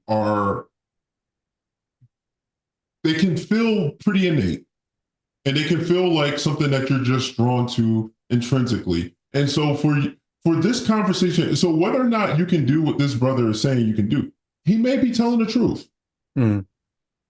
I don't think most people function with their sexuality on that kind of a level. You know what I'm saying? I think most people, they are drawn to a certain kind of attraction and they might move it. Now, granted, maybe there are societal pressures and stuff, but I don't think most people are just saying, hey, oh, well, people told me that I was gay. I'm going to, now I found out I'm attracted to men. I don't think that's how it works for the majority of people. I think the majority of people, I would imagine, maybe I'm wrong, are attracted to people, or, you know, maybe both sexes, maybe not, maybe men, maybe women, and they go where they're attracted. That's what they gravitate to. And it's not something that's so external to them, you know, and I think that's the one part of this conversation. Yeah. As helpful as it may have been in other ways, I feel like they missed the mark there. You agree, or you think that? When you say miss the mark, it depends on who's shooting, because if the Christian is shooting, they hit their target, bullseye. I think the person that's the person that's interested in human psychology and sociology and anthropology, that person is going to have a different mark. They're going to want to understand, like, how do we function at our core before we let religions and spiritual advisors and, you know, big mama and family members and bullies, even before we let anybody else tell us about ourselves, what happens from the inside out? That's what you're talking about. I don't think that that's their mark. And I think they did miss that mark, but they weren't shooting for that. Well, I think they flattened out a topic that's probably far more, this is reductionism, basically, because I think it's a lot more complex. But go ahead, I'm sorry. We need to let this brother talk. Because indeed. I did say he's pretty eloquent, you know? Yeah, for sure. When you grew up in this religious environment, yes, but you're also like processing your sexuality and your sexual attractions, like your mannerisms, and like you're an artist, you're a dancer, people may see that as effeminate. The way you move, are those things making you question it, or are you kind of where are you? How are you processing all of this stuff at the time? I think where I was that I was just kind of just blocking it out. Okay. And just kind of just taking it step by step. I'm a dancer and I'm an artist, so like I'm learning how to move and like present my body in like an artistic way. Yep. But then I'm also, you know, some of the bullying also comes from church, to be honest. Even with the smallest things, words are so powerful. Oh, like, oh, you should hang out with them. Oh, you're a guy, or you should do this. I'm sorry, it's stopping. Is it skipping for you? It's fine though. I mean, yeah, it's a little laggy, but you know, it's good. I'm able to follow him. Okay, I want to skip ahead to. He did mention he didn't mention him by name, but I could tell by the description he was referring to Eddie Long. Did you notice that? No, I didn't. I think I know what you're talking about. So he was in Atlanta. Oh yeah. That was he. For whatever and the reason, the leader ended up falling in sin. And being accused of sleeping with some of the younger boys in the congregation. Yeah, that was Eddie Long. Yeah. So he was a part of that church. Yeah. Wow. I want to skip ahead to how he comes out of when he begins to start getting delivered. Can we jump there real quick? Yeah, go ahead. That's fine. All right. Just negligence with his relationship with his father and all of the things. And I think after one moment when we got together and, you know, we were together and did things, but like it didn't sit right. He's talking about he was in a relationship with another man, and how they decided that they probably should break up because Richard himself was not in a good place to be in a relationship. That's what he's talking about. Right. And then I told him. But notice how he even said we were together and did things like it's just kind of real, you know, parenthetically, boom. Like he keeps it moving. Like he never, my theme is he never, you know, kind of owns, but go ahead. It's fine. Yeah. Either. I come into agreement. So mutually we separated and I dove straight into recovery. My first group that I went to at my church. Pornography recovery. Yes. Okay. Well, it's like a general like AA, but I kind of went to AA. See, even Lecrae got the sense that I was getting. Like he says, I went straight in after I ended that relationship because I wasn't really ready to be in a relationship at that time. I went straight into recovery. And Lecrae just says pornography recovery because the way Richard has been talking about pornography, for him, it seems like that has been the real, like, if I can just get this monster, this demon out, I'll be good. So even Lecrae jumped to, that must be what you're talking about. And then Richard says, well, really recovery in general. But I want to pay attention to what he says happened at recovery, because I think he's going to say two different things. And I don't even know if he realizes it. Mm-hmm.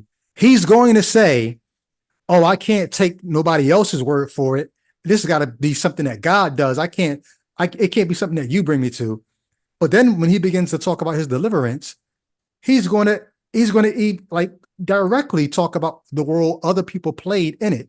So just look for that disconnect that I think he's going to bring up here. Mm-hmm. One time, I didn't like it. Yeah. Because they're talking about your creator. I'm like, what creator? There's only one creator. What are we talking about? It wasn't right. Yeah. So, and Jesus. But before you dive into that, I want to note that, and I just may be unique in this, but what I'm learning even as I'm listening to you, which I should know, but what I think a lot of people should know is that it's just the human dynamic. Like what you're describing is the same situation that I went through just with a woman, right? It's the same. It was like, I was diving into pornography. I love the Lord. I should have been pursuing him. I wasn't pursuing him. I get in this relationship with somebody. They're like, yeah, I love God too. And then it's like, we aren't right. This ain't right. And then it's like, you try to go find healing.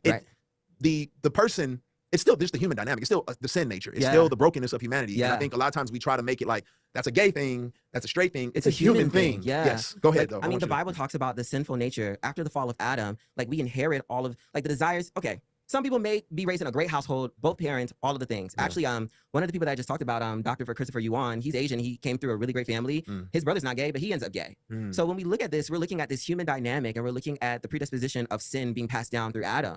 And sometimes even generational curses, which is a whole nother thing. But like people need to realize, like we're living in this is a spiritual thing. Sorry, can you pause it? Just like I was trying to figure out whether to pause it out. There's so much in there. Yeah, and I want to let him keep talking, but I want the audience to notice the equivocation, like the equivocal language they're using, because they're pretending like this is crazy that I have to say this, but they're acting like the Bible, like homosexuality in the Bible isn't treated as a particularly pernicious kind of, you know, so they're saying, oh, it's a human thing. Me attracted to women, you attracted to men. It's all the same thing.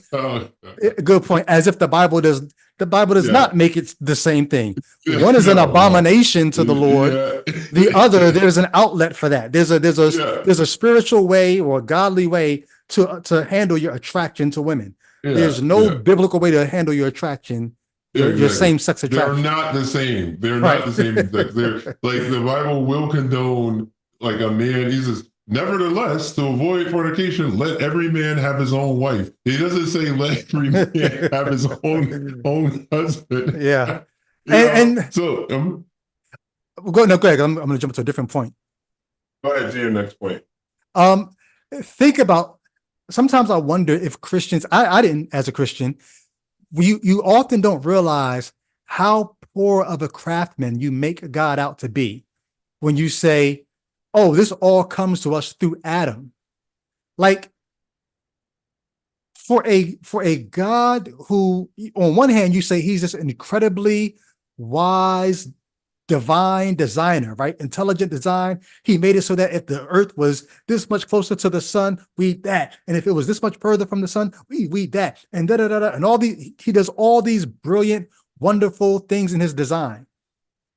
Then you look at the human condition and you say, damn, Adam and Eve. From fine tuning, right? Right. Basically what you were saying, yeah. The argument from fine tuning on one hand, but then he makes a humanity where the second they do one thing he told them not to do, we end up with wrong attractions with same sex. All this sin drips down to us through Adam because of God's wonderful, great design. Where's the fine tuning and what happens when the people that I made with no knowledge of good and evil actually sin against me? Where's your fine tuning at there? Having just gone through Romans 5 with you guys in Nurch, it was just wild hearing him, some of the stuff he was saying about inherited sin nature and stuff. I'm like, bro, you're right. You're really doing a lot there. Right. There's a whole lot mixed up. Then he even added in generational curses, which I guess many people, they go to Exodus 20, Deuteronomy 5, visiting the sin of the fathers on the children to the third and the fourth generation of those who hate me. right? So they would say, yeah, there is a biblical precedent for thinking that there are generational curses. But no, it's not, because a generational curse does not mean the third, fourth, and fifth generation are going to sin like the original generation. No, it means they're I'm going to not have saying, the. I'm just saying. For, I know, but I'm saying for the listener, a generational curse in those passages that you mentioned is the third, fourth, fifth generation is God's visiting the consequences for those sins. Yeah, exactly. Yeah. But on the third and fourth generation, not the sin itself. Exactly. So it's just not really understanding what is being meant in the passage. But I think a lot of Pentecostals take it and they feel like you and here, almost, what do they call it? Epigenetics? Is that what it's called? Where they feel like within the person's genes is the trauma, etc. Yeah. So it's almost like it's a spiritual version of that, where they believe that the trauma is passed on to you. And but again, notice the theme of otherizing one's own behavior. Notice, like, there's a consistent pattern here with this guy. Like, it's like you've inherited this. So he's feeling like the Bible's given him the grounds for otherizing his sin. So the Bible's given him the grounds for saying, this sin I've inherited from Adam, and then I could inherit certain patterns of behavior through generational curses. Yeah. And then my friends told me, you're gay. I didn't recognize that I was gay, but they told me I was. Then I had to go to the internet. Notice how everything is disowning his own behavior. Yeah. To the point where the guy says, yeah, I got with a guy and we did things. And he says it as a parenthetical comment that he glosses over very fast to get on to talking to the point where Lecrae has to pump the brakes, say, slow down. What do you say? What were you recovering from? What were you going? Oh, was it pornography? Yes, it was pornography. So even then, not acknowledging that, like, he had to get over same-sex attraction, like, even then, like, never acknowledging. Yeah. Yep. Good stuff.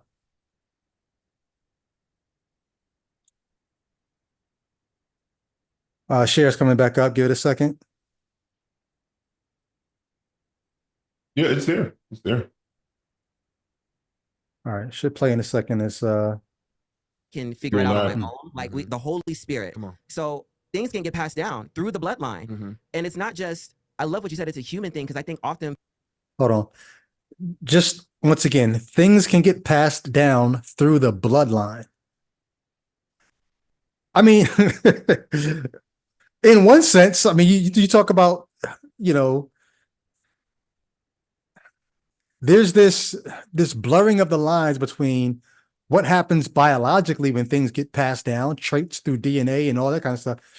But then to make spiritual things, like, I don't know if people hold those categories in their mind to think that there's spiritual things that get passed down through biological means. And that's, this is the epigenetics thing. Exactly. I think it's a category. It's a category error, though. Spiritual things being passed down through physical means. Like, what are you talking about? Yeah. No, I think it's like every time we discover or there is scientific discussion of certain things, you'll find the church eventually becoming late. They always enter the party late. Everybody else is, a little tipsy. And then they're like, oh, I'll have a little of that too. It's like, oh, well, I guess spiritual sins can be passed down through your genes too, right? That's how it works. But here's the thing, though. I remember me when I became a Christian, before I knew anything about DNA or anything about gene mutation or any of that. I read the Bible and I made a bunch of assumptions about Adam and us and sin being passed down. And I assumed through the bloodline I wasn't making it a scientific thing. Yeah. I thought there was a real spiritual, in my mind, I never had the wherewithal to think that I'm talking about non-material things and material means as if they're the same thing. I never got that that's what I was doing. And that's what he's doing. You know what I mean? People try to separate it and they try to point fingers and judge and just say, oh, this is a gay thing, I can't relate. No, this is the lust thing. Right. This is the lust thing. Yeah, just what are you lusting after? Right. Yes. It's different. Yeah. I know people at my church. Now there's the equivocation. And they're married and they're having thoughts and temptations and lustful desires for other things. Yeah. I know people who are at my church who are straight and they're, healing through their own lust and desires and temptations. It's no different. The Bible says not if you're going to be tempted. It says, can you pause it real quick? One real quick. I'm going to make it popcorn. I believe it's at the end of the book of Judges when they give you the story of that seems like it's a hiccup and it's a retelling almost of the Lot story with the men of the city coming to his home, and then he gives his wife to them, and then they rape her until she basically dies, and then he cuts her up and puts her into the river. Remember that story? Mm-hmm. Or even the story of Sodom and Gomorrah, which we've talked about on what they considered to be aberrant sexuality was not the point of the story, but it was supposed to show that they were it was supposed to show, it was almost a hyperbolized wickedness in the text. That's the way it always seemed to me, like that they were so wicked that they were into this. You see what I'm saying? So like that it wasn't that the homosexuality was the point of the text, but you were supposed to deduce, it's almost an 40-year argument again, that if they were doing that, they were just utterly morally corrupt in all the other, even maybe more important ways. Like, because, I think it's in Ezekiel where they talk about the fact that the widow and justice wasn't being carried out in Sodom and Gomorrah. So the idea was that you could sum up their, almost like when we were talking about a metonymy or a metonym, that kind of thing, and or synecdoche, you could make their homosexuality like almost like a metonym for the corruption of the society. And to then come up behind those kinds of presentations in the text and say, well, to equivocate, to use this kind of equivocal language where you try to act like heterosexual sin is on the same par with it in the text, I think it's just dishonest. I think what you see in the text is them using it to show what they consider to be extreme. Like if somebody would say, hey, Jay Witt, you're going off where's your textual base? Romans 1. Yeah. Even the women would burn in lust for one another. And what they at the end of this, they receive in themselves the due penalty for their perversion. That's what the text says. Yeah. So he, like, after naming the wrath of God is being revealed from heaven against all the godlessness and wickedness of men who suppress the truth and ungodliness, then he goes down all this list, and then when he gets to almost like a summit of listing all these, he starts talking about homosexuality. So like they even went that far. Like almost like even Barnabas, you know what I'm saying? Like, it's like he's trying to show you. I'm doing too much to prove my point, but you get what I'm saying. So I think every time you hear them use equivocal language, it's just a lesson. You're really seeing them kind of gloss over the way the text presents this particular sin. And why? This is a PR campaign. This is to say, hey, we're not bashing gays any more than we're bashing. It's like, no, maybe you're not, but the text definitely does. Well, the other side of that is that argument always, to me, even when I was a believer, that always felt sort of like to say, hey, just like I'm attracted to women and it's similar, when you're attracted to men, it's the same lust issue. Like, I'm trying to figure out how to say this. You're right. One, in the text, the two are not the same, but also just in terms of in the text, they're not the same, but when it comes to physiology and biology, they actually are the same. It's like you're using a real critique against something that the Bible says that's not true. It makes homosexuality some abhorrent thing. Yeah. But in actuality, it's a very natural thing. It's very normal, yeah. But it's not unnatural. Exactly, you said. But because you know it's natural, you have to try to find a way to make it seem like the text agrees that my heterosexual attraction and your homosexual attraction is the same. Because you know it's the same, you have to try to make it seem like the text agrees with you when it doesn't. Yeah. The text, Romans 1, says it's unnatural. Right. That's what I'm saying. Yeah. He uses the word unnatural to describe it. And it's like everybody, like, now, I guess this has to be held in tandem or in concert or in tension with what McClellan says, which is that, throughout the text, there are negotiations you have to make about what you're going to highlight. I Obviously, laughed. I laughed a second ago because I was just about to mention that same point. Go ahead. Go ahead. Well, you say it. Go ahead. Well, no, like I've been taking it.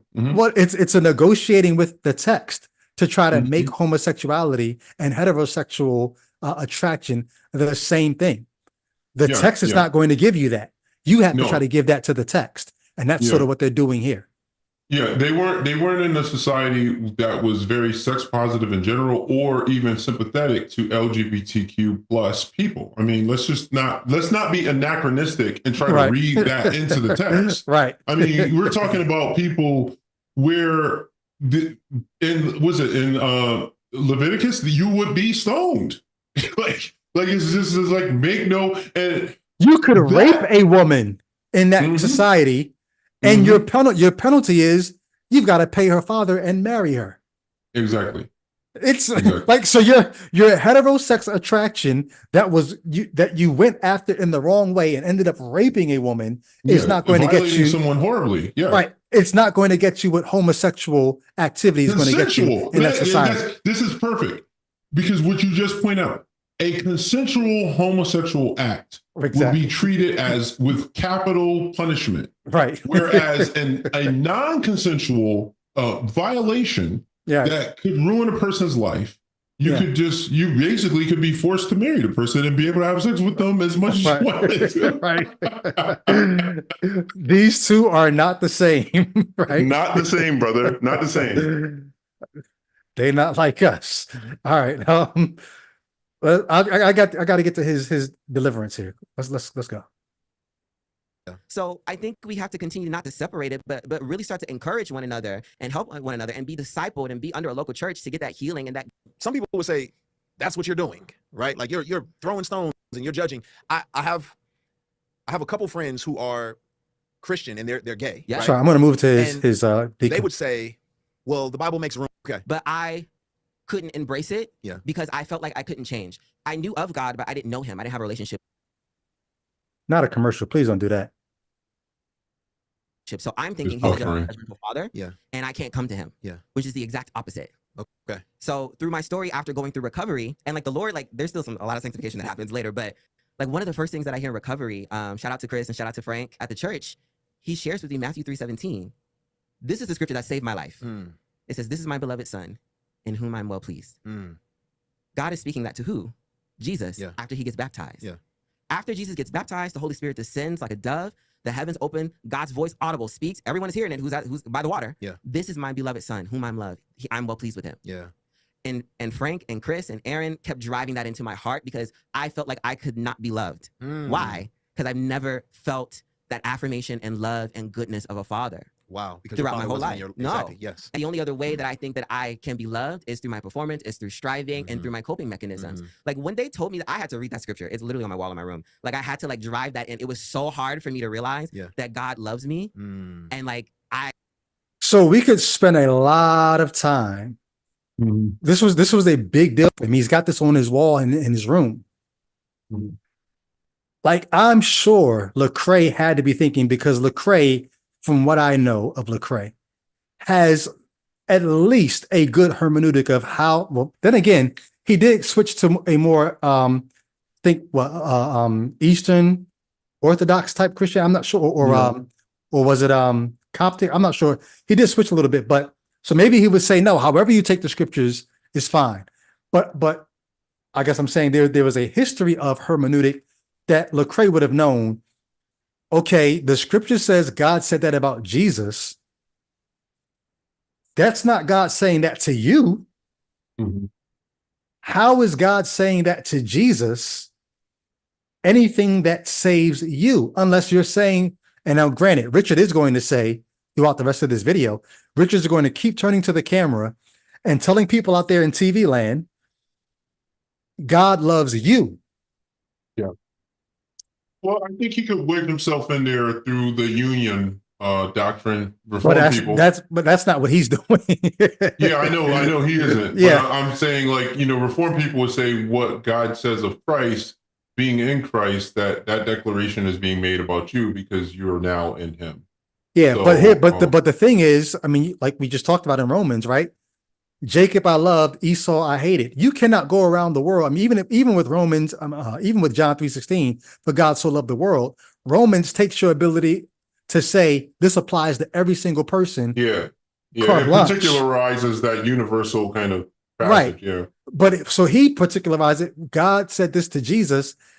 So now that's going to radiate in him and give him all the love that he had ever wanted, ever needed, has been missing. And that saved his life. Now, granted, are you telling me, because we didn't address this point, but a little while ago, we played the clip where he said he went to recovery, he went to AA, and that didn't work for him because they were talking about the creator.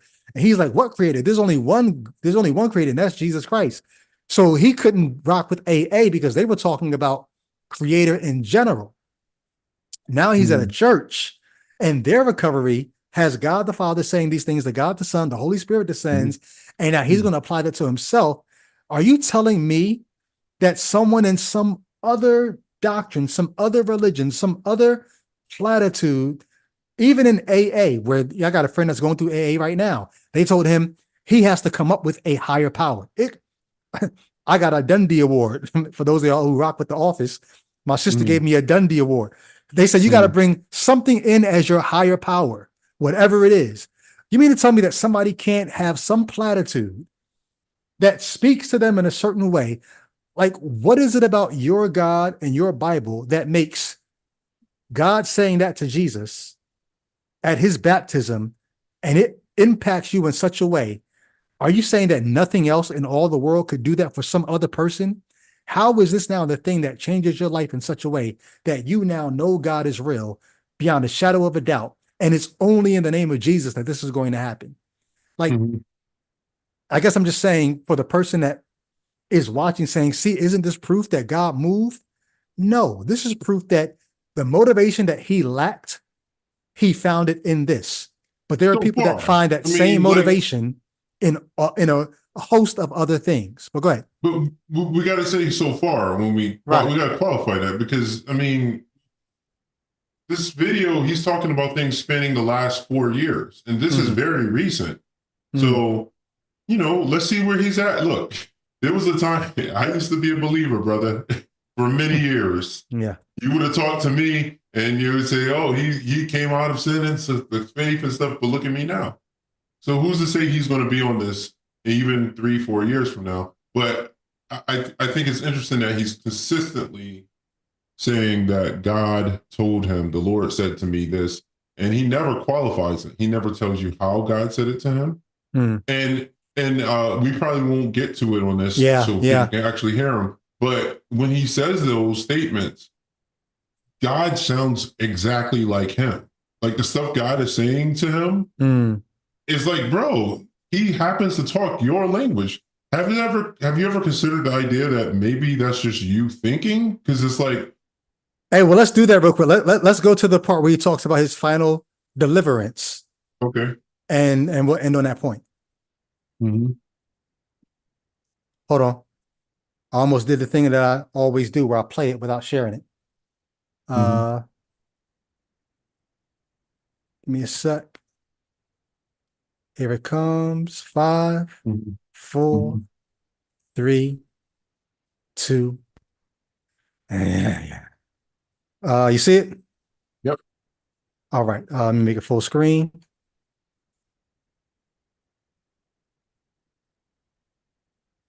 Spending time with the Lord and just learning about it. Like I can't explain it. I had such a desire to read the word before, and I've read scripture before, but this time was different. Yeah. I'm pretty sure in God's great design plan, the unemployment was also part of this, but like the fact that I had time and I felt like the Holy Spirit, the Bible talks about sometimes revelation has to be open to you. Yeah. Like I feel like my mind was open to start like reading through all of this.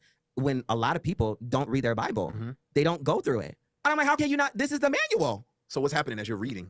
I'm just getting so much revelation and understanding. And at this point, people at my church, they're asking me, like, you should lead a connect group. Why? No, I'm the ex-gay. I'm like, I'm at church and I'm there, but I'm in the back corner. Yeah. I haven't been dancing. I haven't told anybody that. So ex-gay. So he does say ex-gay, which would mean, like he said in the video, the first video we watched, he's not gay anymore. All right. I dance. I haven't told anybody. I'm just here just for the word. I'm just trying to like, I'm trying to be obedient. I'm trying to get guidance from my leaders and my pastors, and I'm just trying to soak it in. And then I get baptized. I get baptized in 2023, and I'm just surrendering and giving myself to the Lord. I forgot what time frame this is, but shortly after that, it's around April of 2023, and Come Out in Jesus' Name comes out. Come Out in Jesus' Name is a big movie from Pastor Greg Locke. My pastor is friends with him, and they have a whole, like, they're called like the Demon Slayers. Because listen, this is also spiritual. This is just so much spiritual. So shout out to Pastor Greg Locke, Pastor Mike, Pastor Vlad, Apostle Pagani, Jenny Weaver. We love all of y'all.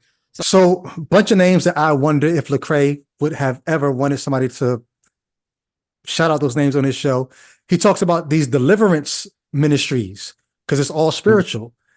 I highly doubt that Lecrae is into, supports, approves of deliverance ministries where people are getting spirits cast out of them. But like we talked about, this is what you have to do if you're going to platform someone and you want their message to be heard. Trying to get to this one point. There's this movement happening where the church is waking up, revivals happening, where we're starting to understand a lot about like deliverance and things of that nature. But I do want to preface this, like when you're speaking life into people, you don't want to necessarily like go and be like, you have a demon. That's let's not do that. That's a lot. You know what I'm saying? And I think that's a newer way where we're trying to speak to the community. Let's pause that. Let's pause that. I wish you could have paused it right.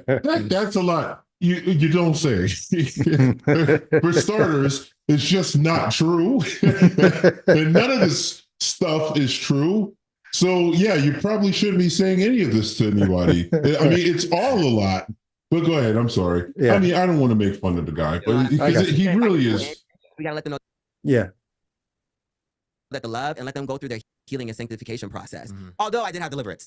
Yeah. So I'm seeing deliverance taking place at the movie theater of all places. I have a front row view. Wow. Like a row behind me, a girl that I know who's going to my church having a full moment.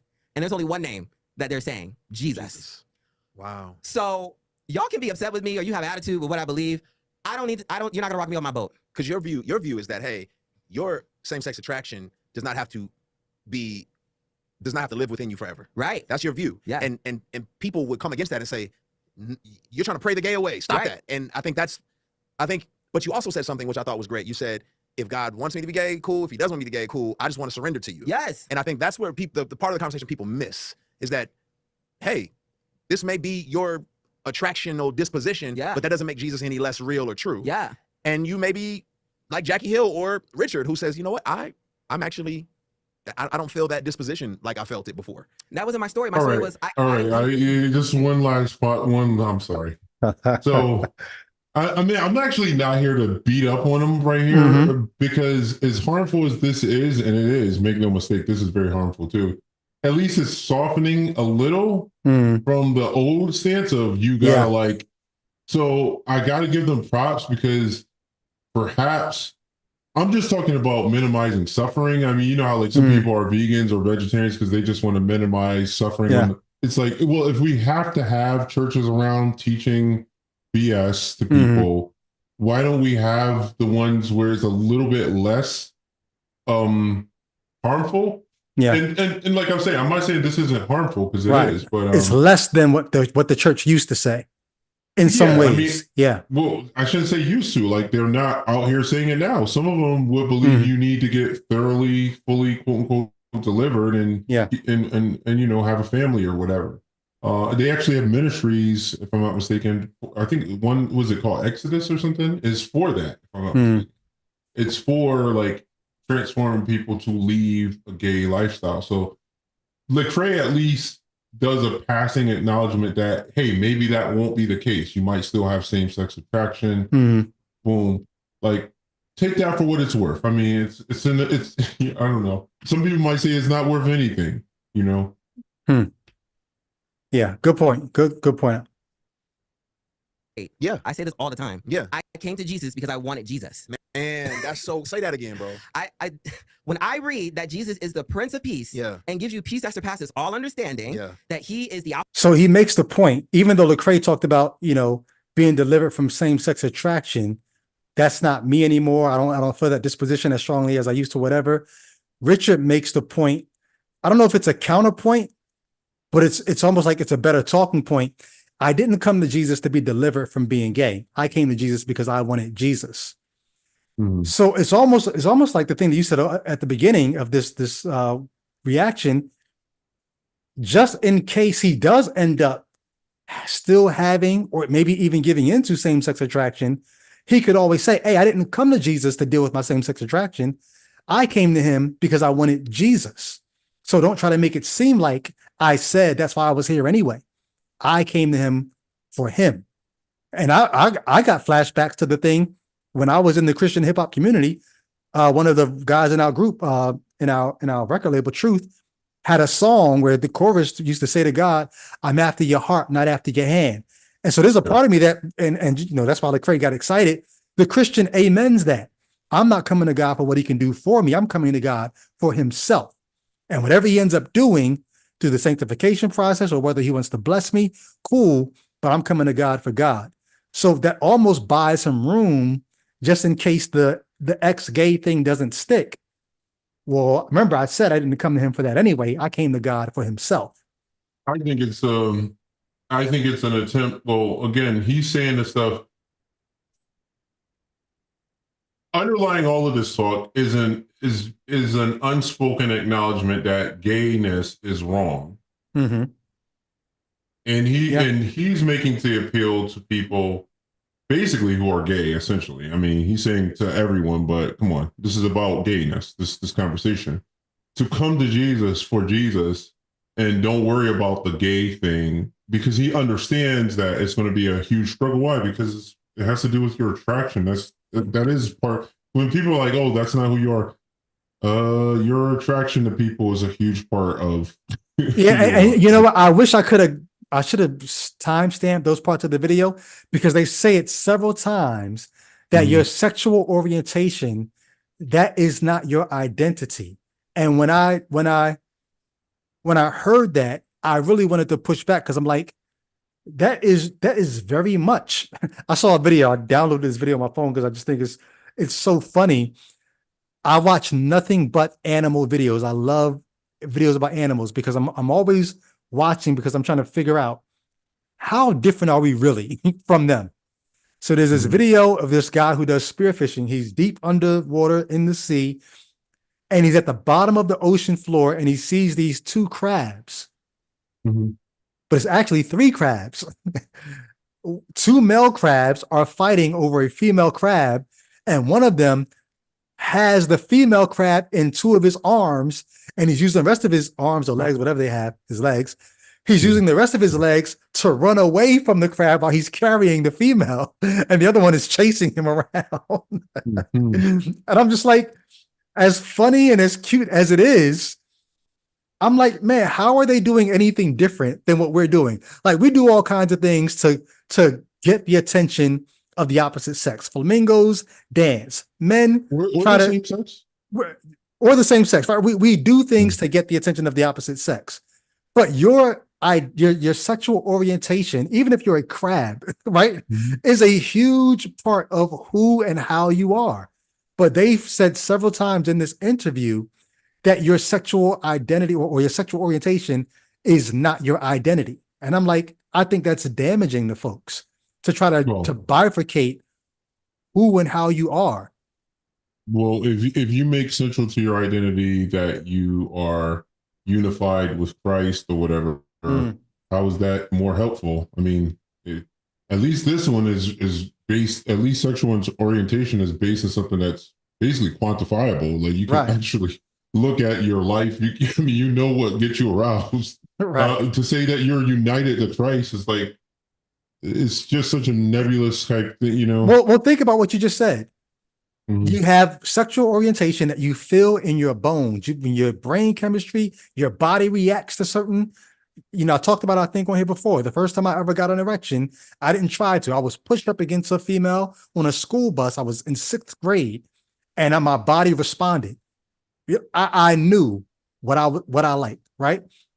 When you lay in bed at night, like your sexual attraction is innate to you. Union with Christ is this ethereal thing that's outside of you that you have to try to internalize, and you try to make that. But when you lie in bed at night, which of those two is more who you really are? Your union with Christ that you have to try to pull down out of the sky. We read that it's verse from literally in the heavenly realms, right. right? Romans quoted the verse from Deuteronomy, right? It's not too hard for you. It's not in the heavens that you have to go up and try to bring it down. Well, no, your union with Christ is so high up that you've got to try to go up and bring it down. Your sexual orientation, you don't have to go anywhere to bring that down to you. It's right where you are. How is that less a part of your identity than your quote unquote union with Christ? Yeah, no, but it's trivializing. It's basically trivializing what it is that makes us who we are. Like, I mean, when you talk about, when you're getting to know a woman or a man, depending on who you are, they talk about, okay, what do you like? You can't say you know somebody and you don't know what they like, right? Oh, what's your favorite food? What's more sort of intrinsic to who you are than what you find attractive? Some people actually, that's a deal breaker. If I'm not attracted to the person, I can't even be intimate with them, right? For many people, I would say most of them, right? Sorry, hold on. Sorry, I was stopping the video. No. I'm just, that was it. I'm just thinking, like, if it's so if it's such an intrinsic part of whether or not you can pair up with somebody, whether you're attracted to them, how is that not a huge part of your identity? Like it's. I think to try, the only reason why you want to trivialize that is that you have something else that you think is more important. Obviously, here it's a religion.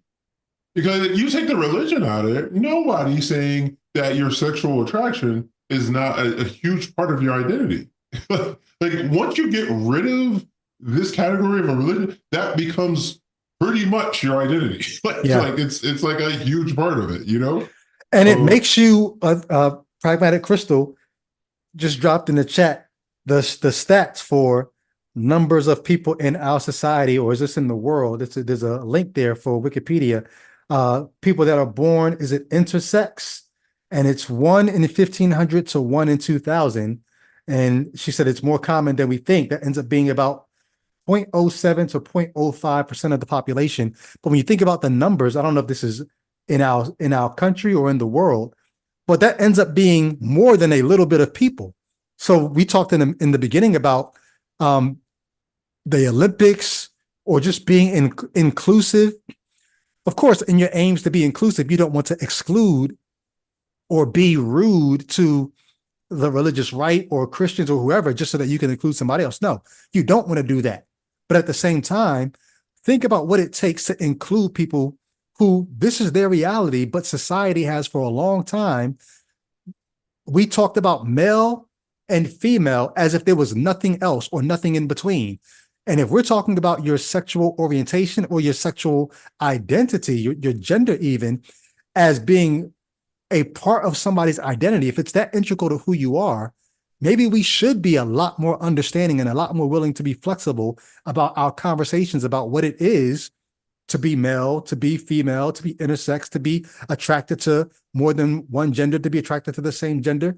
If it's that much a part of who a person is, maybe we've got it wrong for so long that, okay, yeah, we've made some missteps in being inclusive, but you can see why we're making these steps. You can see why we're going to these lengths to include people. Yeah. No, it's really sad. I guess in my last comment about the guy, because it sounds like I'm trying to tear him to shreds or something, and I'm really not. I think I was the one who brought him to our pod several, I don't know, maybe a month ago or a month and a half ago. Yeah. So I brought him there just because I really felt for his story. He's a person who's obviously been immersed in, like I think I said it to you the other day, Brady, that Eddie Long, if I'm not mistaken, he was marching against homosexuality in Atlanta. Turns out he ends up being this huge, like, abuser of underage guys, young men at his church or whatever. He's gay himself, and then he ends up dying of the. So this, just consider that context, that this young man here has come up in a church where obviously he's probably had these same-sex attractions his entire life, and he's constantly he says, this saved my life. Imagine living in a world where I don't know whether he meant that literally, like he felt like he was just Well, I think down. I mean, he talks about the way porn and all that stuff had him just so depressed and all that. When he says "saved my life," he might mean it literally, if Yeah, not I don't know. socially I don't and know. otherwise. Yeah. But just imagine a world where he doesn't believe that there's anything wrong with him being like suddenly this we've talked a lot about this on Ichabod, like how this is an invented problem. Like you're going to I know he keeps saying it's pornography, but I honestly think he's just trying to cure himself of being gay, essentially. And it's just like, yeah, sure, he's probably watching porn, but I mean, does he need to be cured for watching porn? Like, well, in case anybody missed the point, he talked about he prayed this prayer. He told God, if you will deliver me from this porn addiction, you can have all of me. And what ended up happening was he lost his job. He ended up having all this time on his hands, started reading the Bible, falls in love with the Bible, and I guess switched addictions so that now he's not watching porn. Now he's just reading the Bible, and becoming this insatiable Bible reader. And that's what got him out of his porn addiction. And he realized that God had delivered him that way. And that's when yeah. I'm just thinking like the Ichabod congregation, all of you guys, just imagine. I mean, this can't happen because it happened to all of us, right? It happened to us. So imagine it's like the great stock market crash of the 20th century. Imagine he puts all his stock into this book and he keeps reading it, and then eventually he starts seeing it for what I saw it was when I kept reading it. Yeah. And he's put all of this stock in his identity into this. Imagine the depression that can follow that. Like, it's just, you don't have to be that imaginative to imagine where this could head. Yeah. Because here he was, like, I mean, thankfully, there's a whole congregation of us here at Ichabod who found that happen, and we kind of went on. But there's probably for every one of us, there's another one that wasn't able to pick up and make there somebody who killed themselves or something. Just think about it, could have been a lot worse. And you think about things you're thankful for after leaving the faith. Well, if you're in your right mind and you didn't kill yourself and you kind of got on with your life, you can be thankful for that because I could see it very realistically after struggling. Like, this man has made this a central struggle of his life, and now he thinks he's found the solution. But what happens if he keeps reading and then he's an intelligent guy. What if he starts uncovering, hey, this is very contradictory, and it starts unraveling. He's actually changed his whole identity over and buried it into this. Yeah. What happens then when the bottom drops out of that? That's one of the really harmful things I think about religion is that if it were just what, like, it does, as Jesus tells them, like you have to forsake all if you're not worthy of them, if you're not willing to, and that's a high demand. So after you've abandoned everything, you know, for all of you who are the older ex-saints who dumped your entire life, your youth. You know, it could be a depressing prospect to think about the idea that, man, I only had one life and I spent all of my 20s, 30s, 40s, maybe even 50s and the faith. And then I realized when I'm 60 years old or late 50s or something, that this is all fake and I have used up my life. Like, that's why I remained public, you know, when I deconverted, I really did have thoughts about going away into obscurity. But I said, if there's anybody else who's going to go through what I went through, I didn't really have anybody I could look at and say, oh, they deconverted and they survived. Now, of course, I didn't know what was happening on the internet. I didn't know about all the, you know, podcasts and all that at the time. But I also thought, if somebody like me can deconvert and can continue living, like lightning doesn't strike me. I've been living a deconverted life just on the down low for a long time, not, you know, just, but I said, lightning's not going to strike, but there are other people who probably they're going to go through that depression. They're going to go through that slump. They're going to go through that, can I continue to live? It was very important for me to remain public as a unbeliever because, like you said, I know what could actually happen for the person that if this guy continues to read his Bible and realizes I left. Here's an interesting thought. And it's late, so we can't chase this, but when I embraced my unbelief, even before I embraced my unbelief, I embraced my doubt at that point. There's a verse in the Psalm where he says, Psalm 73, in vain I have kept my way pure. I really felt that. I really felt like, so you mean this whole entire time I've been quote unquote keeping myself pure and saying no to certain desires, all for something that might not be true. And I completely engaged in all those desires. But that's something that could happen with this dude, where if he ends up realizing, you mean to tell me I gave up my desires for a lie? Like, it could lead to depression. It also could lead to him. I did a lot of stuff that just was not safe because I was like, well, I'm going to make up for what I've been missing out on. That could be an option. You know what I mean? Yeah. I mean, well, let's just hope that he in a balanced way. I mean, he talked about how the internet helped him find his sexuality. Well, hopefully there's a lot of stuff on the internet that can help him find the truth about his religion. Yeah. And his religion, like, he's not helped by as much as Lecrae. I don't know, maybe Lecrae gave him a bag for appearing on this podcast. I just don't think that it's helpful for him to sit, because actually he's more of a help to Lecrae, just like the Republicans are more of a help to Trump than Trump is to them in some ways. He's more a help to people like Lecrae and Christian platforms than they are to him. Because when they get him to come on there and say, hey, but the problem was my sexuality and I need to submit it to the Lordship of Christ, he's saying for them what they can't say without getting the public outrage. And it becomes a reference. It becomes a reference because all we need is for you to say it once. Once you say it once, we can chop up the content and make shorts of it, and we can say you said it, so now we can reference you, and it's that kind of even thing. your own poets, even your own poets have said it, right? right. All right, man. This is great.